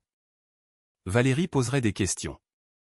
Je devrais mentir ou dire des vérités que j'avais promises de ne jamais dire, et tout empirerait. J'ai étudié son visage. La femme qui m'avait élevé, qui m'avait lu des histoires pour m'endormir et aider avec mes devoirs et appris à conduire. La femme qui était aussi restée silencieuse pendant que sa famille nous détruisait morceau par morceau. Qu'est-ce qui se passe maintenant? Demanda-t-elle, me regardant avec des yeux rougis. Peux-tu me pardonner? La question flottait entre nous. Je voulais dire oui, lui dire que tout irait bien, combler le gouffre qui s'était si largement ouvert que je ne pouvais plus voir de l'autre côté. Je ne sais pas, dis-je honnêtement. Ton silence a fait presque aussi mal que leur cruauté. Peut-être plus, parce que tu étais censé être de notre côté. Tu étais censé nous protéger. J'essayais de te protéger, protesta-t-elle faiblement. S'ils avaient su la vérité sur la vraie famille d'Olivier, s'ils avaient commencé à poser des questions, à parler aux mauvaises personnes. Papa m'a très bien protégé sans ton aide, interrompis-je. Il a bâti un empire tout en me gardant complètement en sécurité. Tu ne me protégeais pas en restant silencieuse. Tu te protégeais toi-même d'avoir à faire des choix difficiles. Elle n'eut aucune réponse à cela. Nous restâmes assises en silence tandis que la vérité s'installait entre nous. Finalement, elle se leva. Je devrais y aller. Je ne pense pas. Je ne pense pas que je devrais rester ici ce soir. Je n'ai pas essayé de l'arrêter. Je l'ai juste accompagnée jusqu'à la porte et l'ai regardée s'éloigner en voiture dans le même silence qu'elle avait maintenu pendant 23 ans. L'appel de Laurent est arrivé le lendemain matin alors que je buvais encore mon café et que je digérais les décombres émotionnels du dîner de Noël. Nous avons un problème, dit-il sans préambule. Ton oncle Nicolas a posé des questions bruyantes, sur la famille Dubois. J'ai posé ma tasse de café avec précaution. Quel genre de questions? Le genre qui remonte aux oreilles de personnes qui comptent. Il a parlé à des voisins, à des associés, à quiconque veut bien l'écouter pour savoir si Olivier était lié au crime organisé et si tu es maintenant impliqué dans l'organisation Dubois. Mon estomac se noie. C'est grave à quel point? Assez grave pour que le patron veuille te rencontrer ce matin. Nicolas devient un handicap. Et quand les gens deviennent des handicaps, des décisions doivent être prises sur la façon de les gérer. L'implication dans la voix de Laurent était claire. J'avais voulu donner une leçon à ma famille. Au lieu de cela, j'avais peut-être mis l'oncle Nicolas en danger réel. Je serai là dans 1 heure, dis-je. L'expression de Jean-Pierre quand je suis entré dans son bureau n'était pas de la colère. Au contraire, il semblait presque satisfait, comme un professeur regardant un élève rencontrer un problème difficile. Assieds-toi, dit-il, désignant le fauteuil en cuir familier. Nous devons discuter de l'intérêt soudain de ton oncle pour l'histoire familiale. Laurent a dit qu'il posait des questions bruyamment, indiscrètement, dans des endroits où de telles questions attirent une attention non désirée. Le patron se pencha en arrière dans son fauteuil. Il dit à quiconque veut bien l'écouter que sa nièce est liée à l'organisation Dubois et il veut comprendre ce que cela signifie. Plusieurs personnes m'ont demandé si nous avions un problème à gérer. Les mots « problème à gérer » portaient des implications qui me firent sécher la bouche. Je ne veux pas qu'il soit blessé, dis-je rapidement. Il est ignorant et cruel, mais il fait toujours partie de la famille. C'est le bon instinct, dit Jean-Pierre, hochant la tête en signe d'approbation. Mais laisse-moi te poser une autre question. Que ferais-tu si les questions de Nicolas te mettaient en danger? Ou ta mère? Et si son indiscrétion exposait les affaires familiales à des autorités qui adoreraient une excuse pour enquêter sur les opérations des Dubois? Je n'avais pas pensé aussi loin. J'étais tellement concentré sur le fait de leur montrer la vérité sur papa que je n'avais pas considéré les conséquences de la révélation de mes propres liens avec la famille. Les actions ont des conséquences au-delà de ce que nous avons l'intention de faire, poursuivit le patron, sa voix patiente mais ferme. Avoir du pouvoir signifie assumer la responsabilité de ce que ce pouvoir met en mouvement. Tu voulais que ta famille comprenne à qui elle avait manqué de respect. Maintenant ils le savent et maintenant ils réagissent de manière à créer de nouveaux problèmes qui nécessitent de nouvelles solutions. Il a versé 2 petits verres de vin rouge malgré leur matinale. Tu as 3 options, dit-il. 1. Laurent rend visite à Nicolas avec un avertissement clair que d'autres questions auront des conséquences graves. C'est efficace mais crée de la peur et du ressentiment. Les gens qui ont peur font parfois des choses imprévisibles. J'ai hoché la tête, suivant son raisonnement. 2. Nous fournissons à Nicolas des informations qui satisfont sa curiosité mais ne contiennent rien de réellement dommageable. Lui donner assez de vérité pour qu'il arrête de creuser, mais une vérité soigneusement contrôlée. Cela nécessite de croire qu'il acceptera ce que nous lui disons et cessera de poser des questions. Et la 3e option ? Lui donner ce qu'il veut, dit simplement Jean-Pierre. Son entreprise est en faillite. Il a besoin d'argent. Nous lui accordons un prêt assez substantiel pour résoudre ses problèmes immédiats, avec des conditions assez généreuses pour qu'il se sente reconnaissant plutôt que piégé. En échange, il cesse de poser des questions sur les affaires familiales qui ne le concernent pas. Il étudia attentivement ma réaction. Ton père aurait choisi l'option 3. Olivier croyait en la résolution des problèmes en créant des obligations et des relations plutôt que des ennemis et de la peur. Transformer une menace potentielle en quelqu'un qui te doit des faveurs. C'est plus cher à court terme, mais plus efficace à long terme. Avant que je puisse répondre, mon téléphone sonna. Numéro inconnu, mais quelque chose me poussa à répondre. Manon, c'est ta tante Sophie. Je n'avais pas entendu cette voix depuis des années. La plus jeune sœur de maman avait déménagé en Bretagne après s'être mariée jeune et s'était largement déconnectée des drames familiaux. Nous échangions des cartes de Noël, mais parlions rarement. Tante Sophie, je suis sortie du bureau du patron dans le couloir. Est-ce que tout va bien ? Je viens de raccrocher avec Valérie, dit-elle, sa voix tendue de colère. Elle a appelé en fulminant à propos du dîner de Noël, sur la façon dont tu les as humiliés avec des mensonges sur la richesse d'Olivier. Elle voulait que je la soutienne, que je sois d'accord que tu étais cruel et inapproprié. Qu'est-ce que tu lui as dit ? Je lui ai dit qu'elle était une idiote qui a finalement eu ce qu'elle méritait. Le rire de Sophie était aigu. Je voulais cependant entendre ta version directement. Que s'est-il réellement passé ? Je lui ai donné la version condensée. Les funérailles, mon éducation sur la vraie vie de papa, la révélation de Noël sur sa richesse et son héritage. Bien, dit Sophie quand j'eus fini. Valérie et Nicolas ont traité Olivier comme un déchet pendant des années. J'ai toujours trouvé ça cruel et injuste. Tu n'as jamais rien dit. Parce que dire quelque chose aurait signifié être entraîné dans un drame familial dont je ne voulais pas faire partie. Elle fit une pause. Mais il y a quelque chose que tu devrais savoir. Quelque chose que je n'ai jamais dit à personne parce qu'Olivier m'a demandé de le garder privé. J'attendis, sentant la présence de Jean-Pierre dans le bureau derrière moi, écoutant. Quand mon mari m'a quitté il y a 12 ans, j'étais fauché et désespéré. J'avais 2 enfants, pas de travail, pas d'économie. J'ai appelé Olivier parce que je ne savais pas vers qui d'autre me tourner. Sa voix s'adoucit avec le souvenir. Il m'a envoyé 15 000 €. Il a dit que c'était un cadeau, pas un prêt. Il m'a dit que la famille était censée s'entraider sans compter. Cet argent m'a permis de traverser les 6 pires mois de ma vie. Je ne le savais pas. Papa ne l'avait jamais mentionné. Il m'a fait promettre de ne rien dire à Valérie ou à Nicolas, continua Sophie. Il a dit qu'il ne comprendrait pas, qu'il me jugerait soit pour avoir eu besoin d'aide, soit pour l'avoir donné. Alors j'ai gardé ça pour moi. Mais je n'ai jamais oublié que ton père m'a sauvé quand ma propre sœur n'aurait pas levé le petit doigt pour m'aider. Merci de me le dire, dis-je doucement. Il y a plus, dit Sophie, son ton changeant. Valérie parle de contester le testament d'Olivier. Elle prétend qu'il a dû acquérir sa richesse par des moyens illégaux et qu'elle devrait donc être redistribuée aux membres légitimes de la famille. Elle cherche des avocats qui accepteront le cas. Ma main se serra sur le téléphone. Pour quel motif ? La cupidité déguisée en indignation morale, dit Sophie sans embâche. Elle pense que si elle peut prouver que l'argent provenait d'activités criminelles, un tribunal pourrait redistribuer la succession. C'est absurde.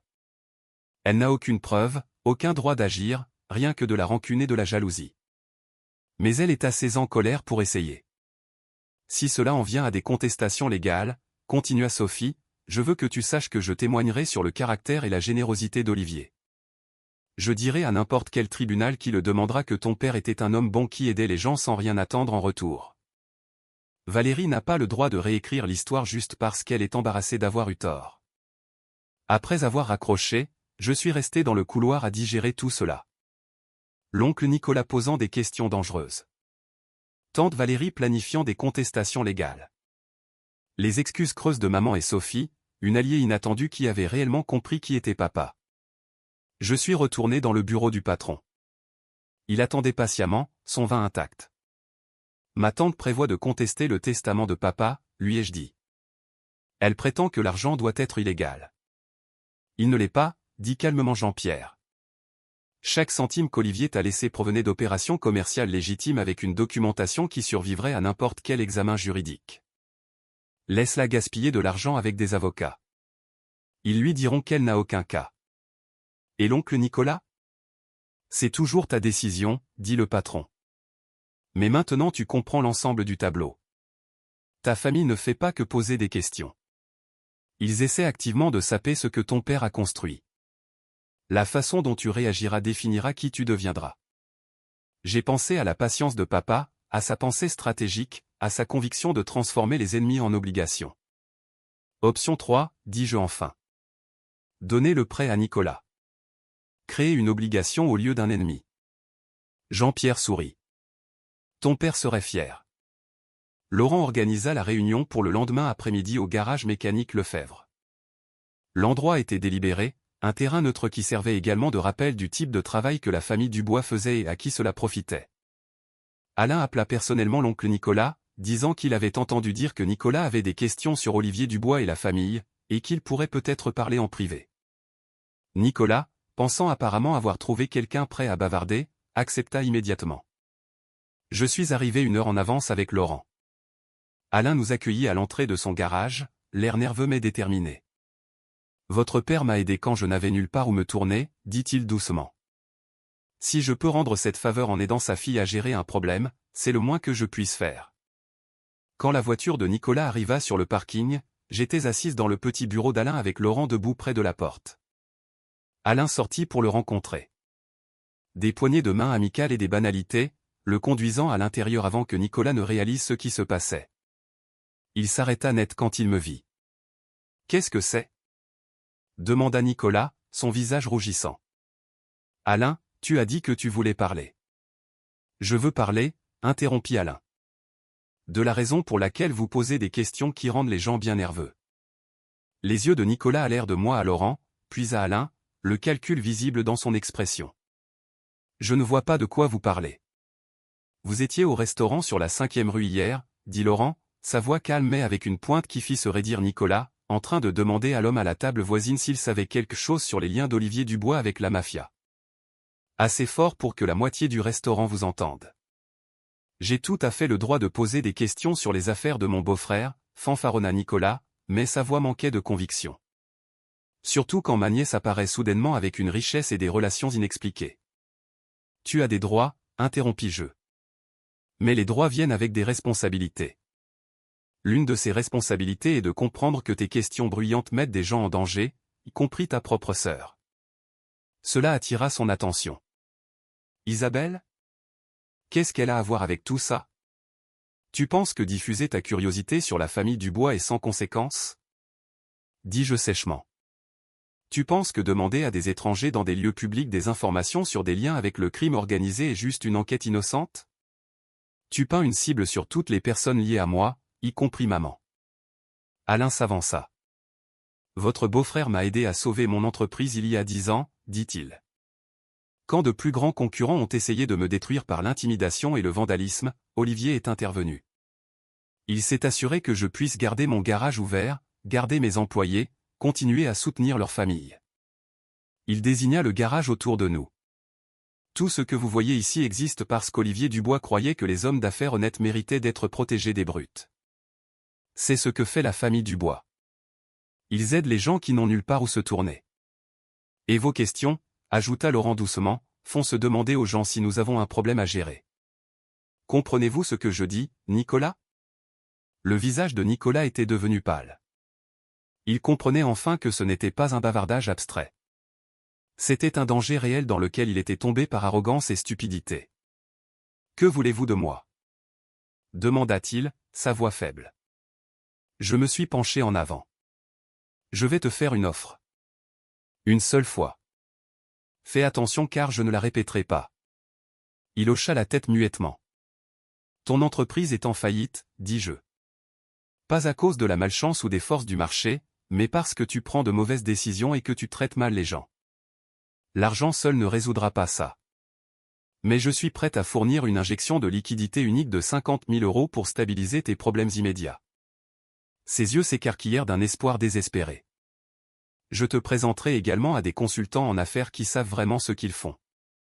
Des gens qui peuvent t'aider à restructurer tes opérations correctement si tu es prêt à écouter et à suivre leurs conseils.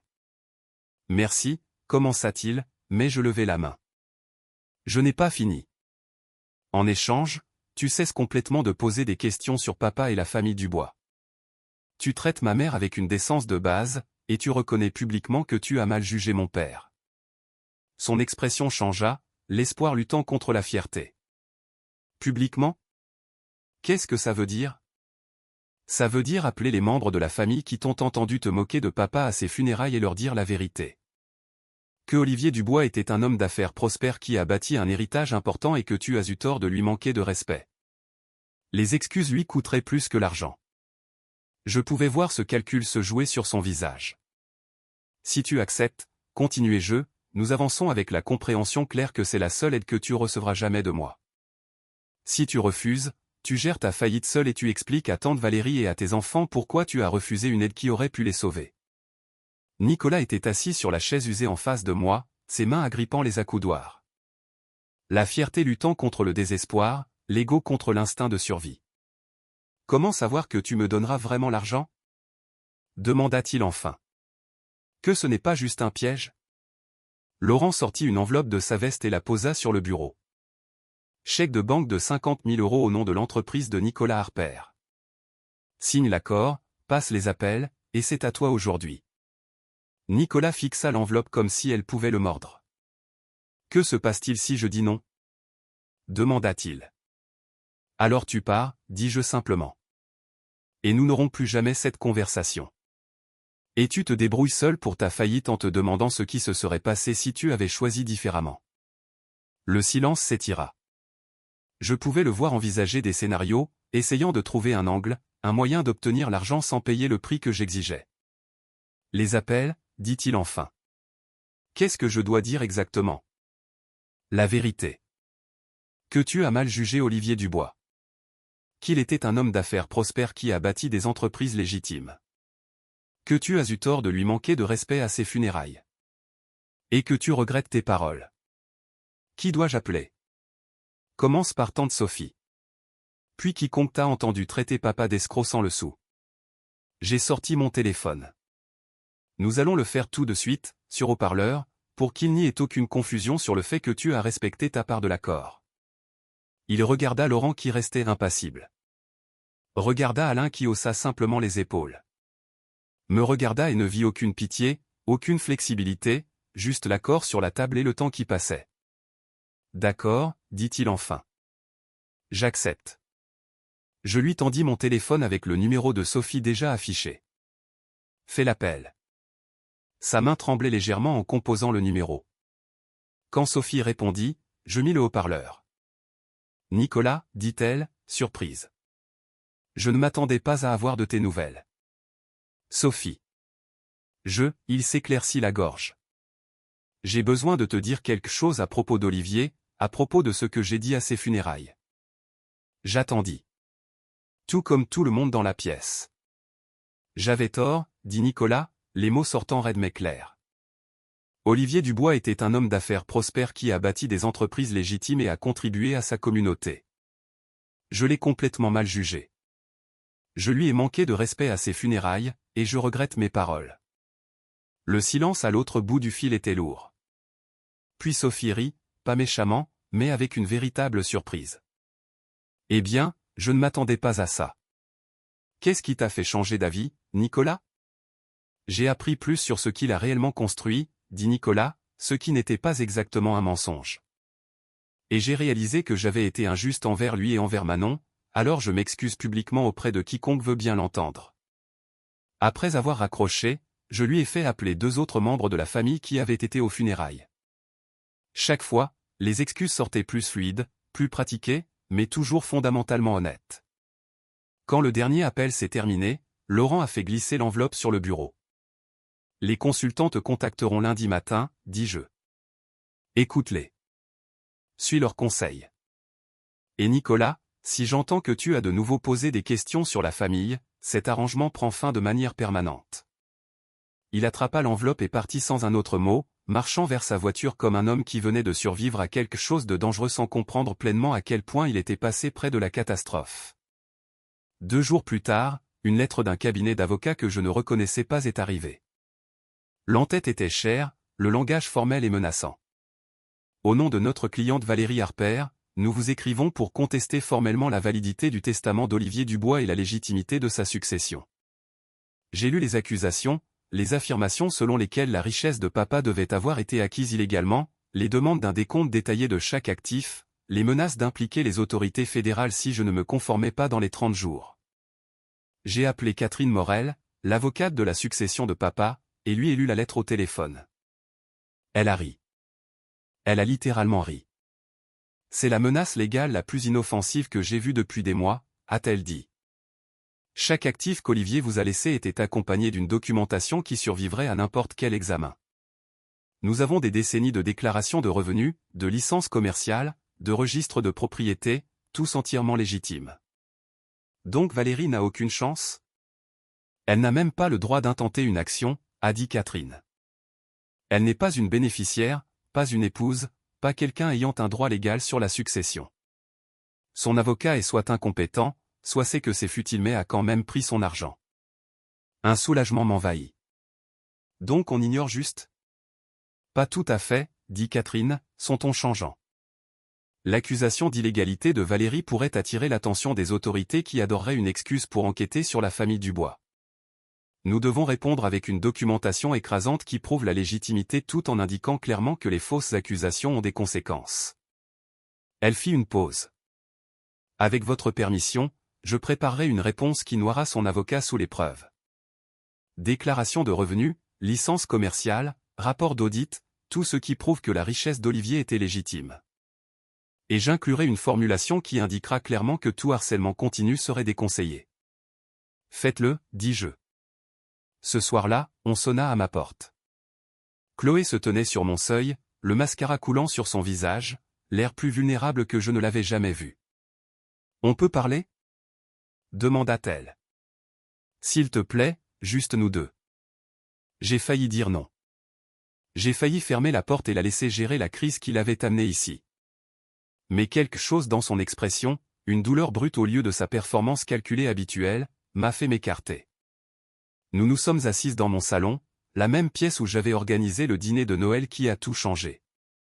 Elle fixait ses mains, les tordant sur ses genoux, luttant clairement pour trouver les mots. « J'ai été jalouse de toi depuis que nous sommes enfants, dit-elle enfin. Pas de ce que tu avais, mais de la façon dont tu l'avais. J'attendis. Ton père t'aimait, continua-t-elle, sa voix se brisant. Vraiment t'aimait. Il savait qui tu étais, ce qui t'importait, ce qui te rendait heureuse. Mon père, elle rit amèrement. Il me voit comme un reflet de lui-même. Si je réussis, ça prouve qu'il a réussi. Si j'échoue, ça l'embarrasse. Il ne me connaît pas du tout. Je n'avais jamais entendu Chloé parler comme ça. Honnête, vulnérable, sans son armure habituelle de supériorité. Aux funérailles, quand je me suis moqué de tes larmes, de ton chagrin, elle leva les yeux, croisant mon regard, une partie de moi était en colère parce que je savais que je n'aurais jamais ce genre de perte parce que je n'ai jamais eu ce genre d'amour, et ça m'a rendu cruel d'une manière dont j'ai honte maintenant. Qu'est-ce qui a changé? Demandai-je. Mes parents m'ont dit que je suis déloyal de ne pas soutenir la contestation légale de maman contre toi, dit-elle. Qu'une bonne fille se tiendrait aux côtés de sa famille, qu'ils aient raison ou tort. Et j'ai réalisé qu'il ne se soucie pas vraiment de moi. Il se soucie de mon utilité, de ma conformité. Elle essuya ses larmes. Je ne demande ni argent ni faveur. Je voulais juste m'excuser, vraiment m'excuser pour la première fois de ma vie sans aucune arrière-pensée. J'ai étudié son visage, cherchant le calcul, la performance que j'avais appris à attendre. Mais tout ce que j'ai vu, c'était de l'épuisement et de l'honnêteté. Si tu es sérieuse à l'idée de repartir à zéro, dis-je lentement, de construire quelque chose de réel au lieu de simplement faire semblant, je connais des gens qui pourraient t'aider à trouver un travail légitime. Mais cela signifierait gagner ton succès au lieu de te le voir donner. Chloé hocha la tête. Je comprends, et je sais que je ne mérite pas ton aide après la façon dont je t'ai traité, mais si tu es prête à me donner une chance, je prouverai que je suis sérieuse à l'idée de changer. Pour la première fois, je vis quelque chose de sincère dans son expression au lieu du masque qu'elle portait habituellement. Peut-être que la rédemption était possible, même pour des personnes qui avaient passé des années à être cruelles. 6 semaines passèrent dans un tourbillon de réunions d'affaires, de réponses juridiques et de remodelage progressif de relations qui étaient brisées depuis des décennies. Puis, Jean-Pierre appela avec une invitation. « J'organise un événement, dit-il, pour honorer les contributions de ton père à la communauté. Les bourses d'études qu'il a financées, les entreprises qu'il a aidé à créer, les familles qu'il a aidées dans les moments difficiles. Cela aurait dû avoir lieu il y a des années, mais Olivier préférait travailler discrètement. Maintenant, il est temps que les gens comprennent ce qu'il a construit. » L'événement a eu lieu au restaurant phare de la Marina un samedi après-midi de début février. Plus de 100 personnes remplissaient l'espace. Des propriétaires d'entreprises, des boursiers, des leaders communautaires, des personnes dont la vie de papa avait été touchée d'une manière que je commençais seulement à comprendre. L'oncle Nicolas et sa famille avaient reçu des invitations. Je ne m'attendais pas à ce qu'ils viennent, mais quand je suis arrivé, ils étaient là, assis au fond, l'air mal à l'aise, mais présents. Même tante Valérie était venue, bien qu'elle ne croise pas mon regard. Jean-Pierre a ouvert l'événement avec un discours sur la communauté, la famille et les manières discrètes dont les gens bien améliorent le monde qui les entoure. Il a parlé du sens des affaires de papa, de son dévouement à aider les autres, de sa conviction que le succès ne signifiait rien s'il n'améliorait pas la vie des gens. Puis il a fait quelque chose que je n'avais pas prévu. Il a invité l'oncle Nicolas à parler. Mon oncle se leva lentement, se dirigeant vers le microphone comme un homme approchant quelque chose qu'il redoutait. Son visage était pâle, ses mains agrippant des fiches qui tremblaient légèrement. « Je suis Nicolas Harper », commença-t-il, sa voix incertaine. Le beau-frère d'Olivier Dubois, et je dois des excuses à tout le monde ici, mais surtout à ma nièce Manon. Il me jeta un coup d'œil, puis retourna à ses notes. Pendant 23 ans, j'ai complètement mal jugé Olivier. J'ai laissé les préjugés et l'incompréhension m'aveugler sur qui il était vraiment et ce qu'il construisait. Je l'ai traité d'escroc. J'ai traité sa famille avec un manque de respect. Et à ses funérailles, sa voix se brisa légèrement. À ses funérailles, j'ai dit des choses cruelles et complètement fausses. La pièce était silencieuse, à l'exception de la voix de Nicolas. Olivier Dubois était un homme d'affaires prospère qui a bâti des entreprises légitimes qui employaient des centaines de personnes et ont amélioré cette communauté d'une manière que je n'ai jamais pris la peine de voir. Il était généreux, intègre et dévoué à aider les gens qui n'avaient nulle part où se tourner. Et j'étais trop arrogant pour reconnaître quoi que ce soit de tout cela. Il me regarda directement. « Manon, je suis désolé pour les funérailles, pour chaque réunion de famille où je t'ai fait te sentir petite. Pour chaque fois que j'ai manqué de respect à la mémoire de ton père. J'avais tort sur toute la ligne. » Ce n'était pas éloquent. Sa diction était maladroite et certaines parties semblaient répétées, mais c'était sincère et public et exactement ce que j'avais demandé. Par la suite, des gens m'ont approché avec des histoires sur papa que je n'avais jamais entendues. Une femme dont il avait payé les factures médicales lorsque son assurance avait expiré. Un homme dont le petit restaurant que papa avait aidé à sauver pendant la récession. Une adolescente qui avait reçu une bourse qui avait rendu l'université possible lorsque sa famille ne pouvait pas se le permettre. « Votre père n'a jamais voulu de reconnaissance », m'a dit la mère de l'adolescente, les larmes aux yeux. Il voulait juste aider. C'est le genre de personne qu'il était. Je suis resté là à écouter histoire après histoire, réalisant que papa avait touché bien plus de vies que je ne l'avais jamais su. Ce rassemblement me montrait toute l'étendue de son héritage. Pas seulement les entreprises et les propriétés, mais l'impact humain de 25 ans de générosité discrète. Alors que les gens commençaient à partir, maman est apparue à mon coude. « On peut parler ?» demanda-t-elle doucement. « En privé ?» Nous avons trouvé un coin tranquille dans le restaurant, loin des derniers invités. Maman semblait plus petite d'une certaine manière, diminuée d'une manière qui n'avait rien à voir avec la taille physique. « Je déménage », dit-elle sans préambule. « En Bretagne, pour vivre près de Sophie. » La nouvelle n'aurait pas dû me surprendre, mais elle a tout de même eu un poids inattendu. « Quand ?» demandai-je. « Fin du mois. J'ai déjà commencé à faire mes cartons. » Elle se tordait les mains sur ses genoux. « Je ne peux plus rester ici, Manon. Partout où je regarde, je me souviens d'Olivier et de ce que j'ai échoué à faire. De ce que j'ai échoué à être. Maman. J'ai laissé ma famille le traiter comme un déchet pendant 23 ans, interrompit-elle. Je suis restée silencieuse à ses funérailles pendant qu'il se moquait de lui. J'ai choisi leur approbation plutôt que sa dignité et ton bien-être. Je ne sais pas comment vivre avec ça. Sa voix se brisa sur les derniers mots. Peux-tu me pardonner ? Demanda-t-elle. Un jour. Je ne demande pas pour maintenant. Je sais que je ne le mérite pas maintenant, mais peut-être un jour. J'ai pensé à toutes les années de silence, à tous les moments où elle aurait pu se lever et a choisi de ne pas le faire. Aux funérailles où elle les avait laissés nous détruire sans dire un mot. Je ne sais pas, dis-je honnêtement.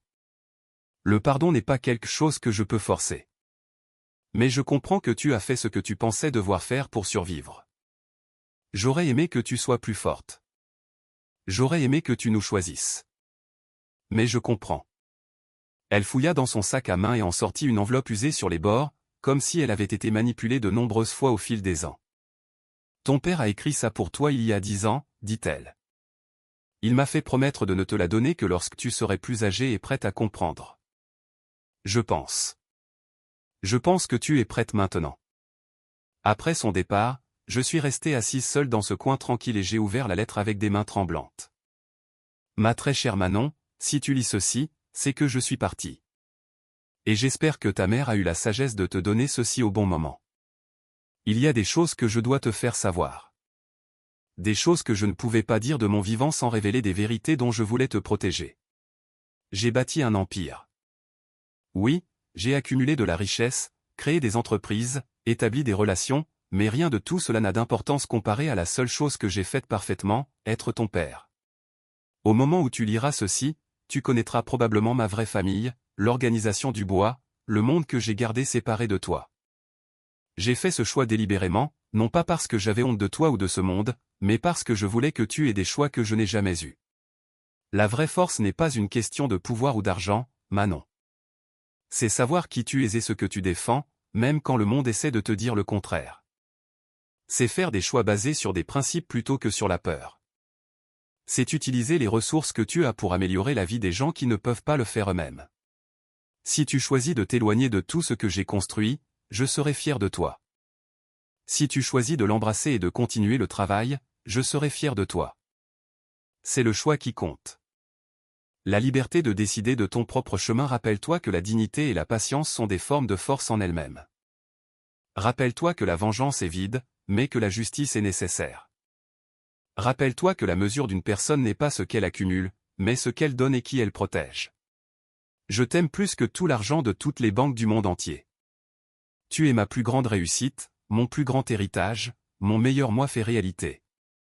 Quoi que tu choisisses, quoi que tu deviennes, sache que je suis fier de toi. Avec tout mon amour, papa.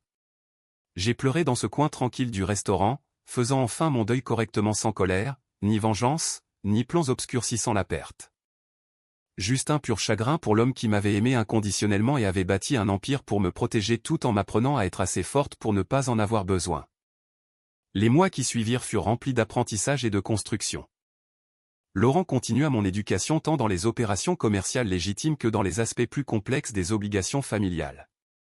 Je créai la Fondation Olivier Dubois, développant les programmes de bourse d'études et les initiatives d'aide communautaire que papa avait financées discrètement pendant des années. Chloé tint réellement sa promesse de changer. Elle commença dans l'un de nos restaurants en tant que directrice adjointe, travaillant sous les ordres d'Isabelle, qui n'avait aucune patience pour la performance ou la paresse. Chloé travailla plus dur que je ne l'avais prévu.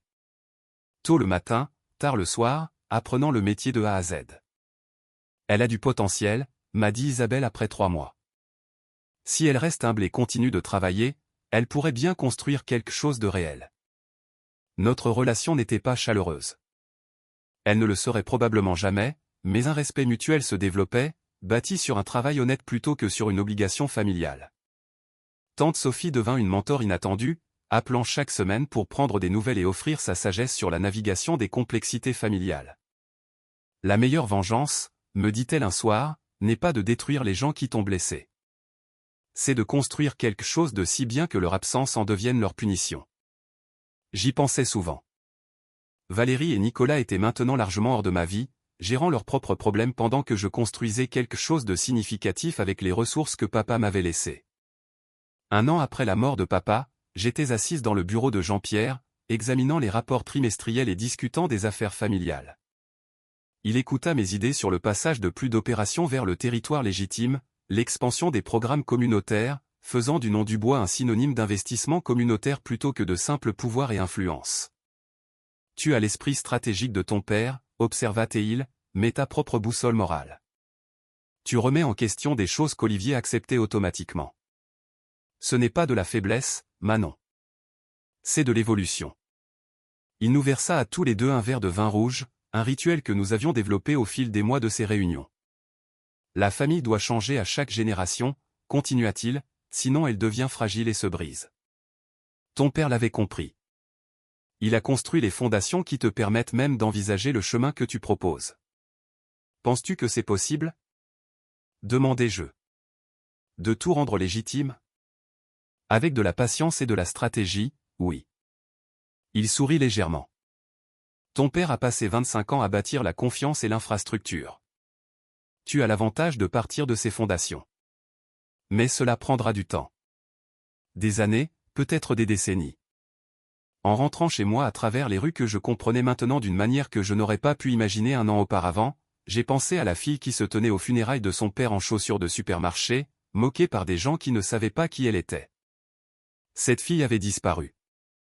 Pas détruite, mais transformée. J'avais appris que la vengeance pouvait être une question de révélation plutôt que de destruction.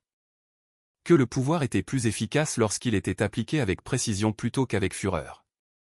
Que la dignité et la patience étaient des formes de force en elles-mêmes. J'étais Manon Dubois, fille d'Olivier Dubois, héritière de son empire et de ses valeurs. Bâtissant un héritage qui honorait son nom tout en créant ma propre voix. Les chaussures de supermarché dont Chloé s'était moquée étaient dans mon placard à la maison. Je les gardais comme un rappel, non pas de l'humiliation, mais du chemin parcouru et de qui j'étais devenu. Le plus grand cadeau de mon père n'était pas les 42 millions d'euros qu'il m'avait laissés. C'était de m'avoir appris par son exemple que la vraie force signifiait savoir qui l'on est et ce que l'on défend, même quand le monde essaie de vous dire le contraire. Et maintenant, j'utilisais ce don pour construire quelque chose digne de sa mémoire, quelque chose qui durerait.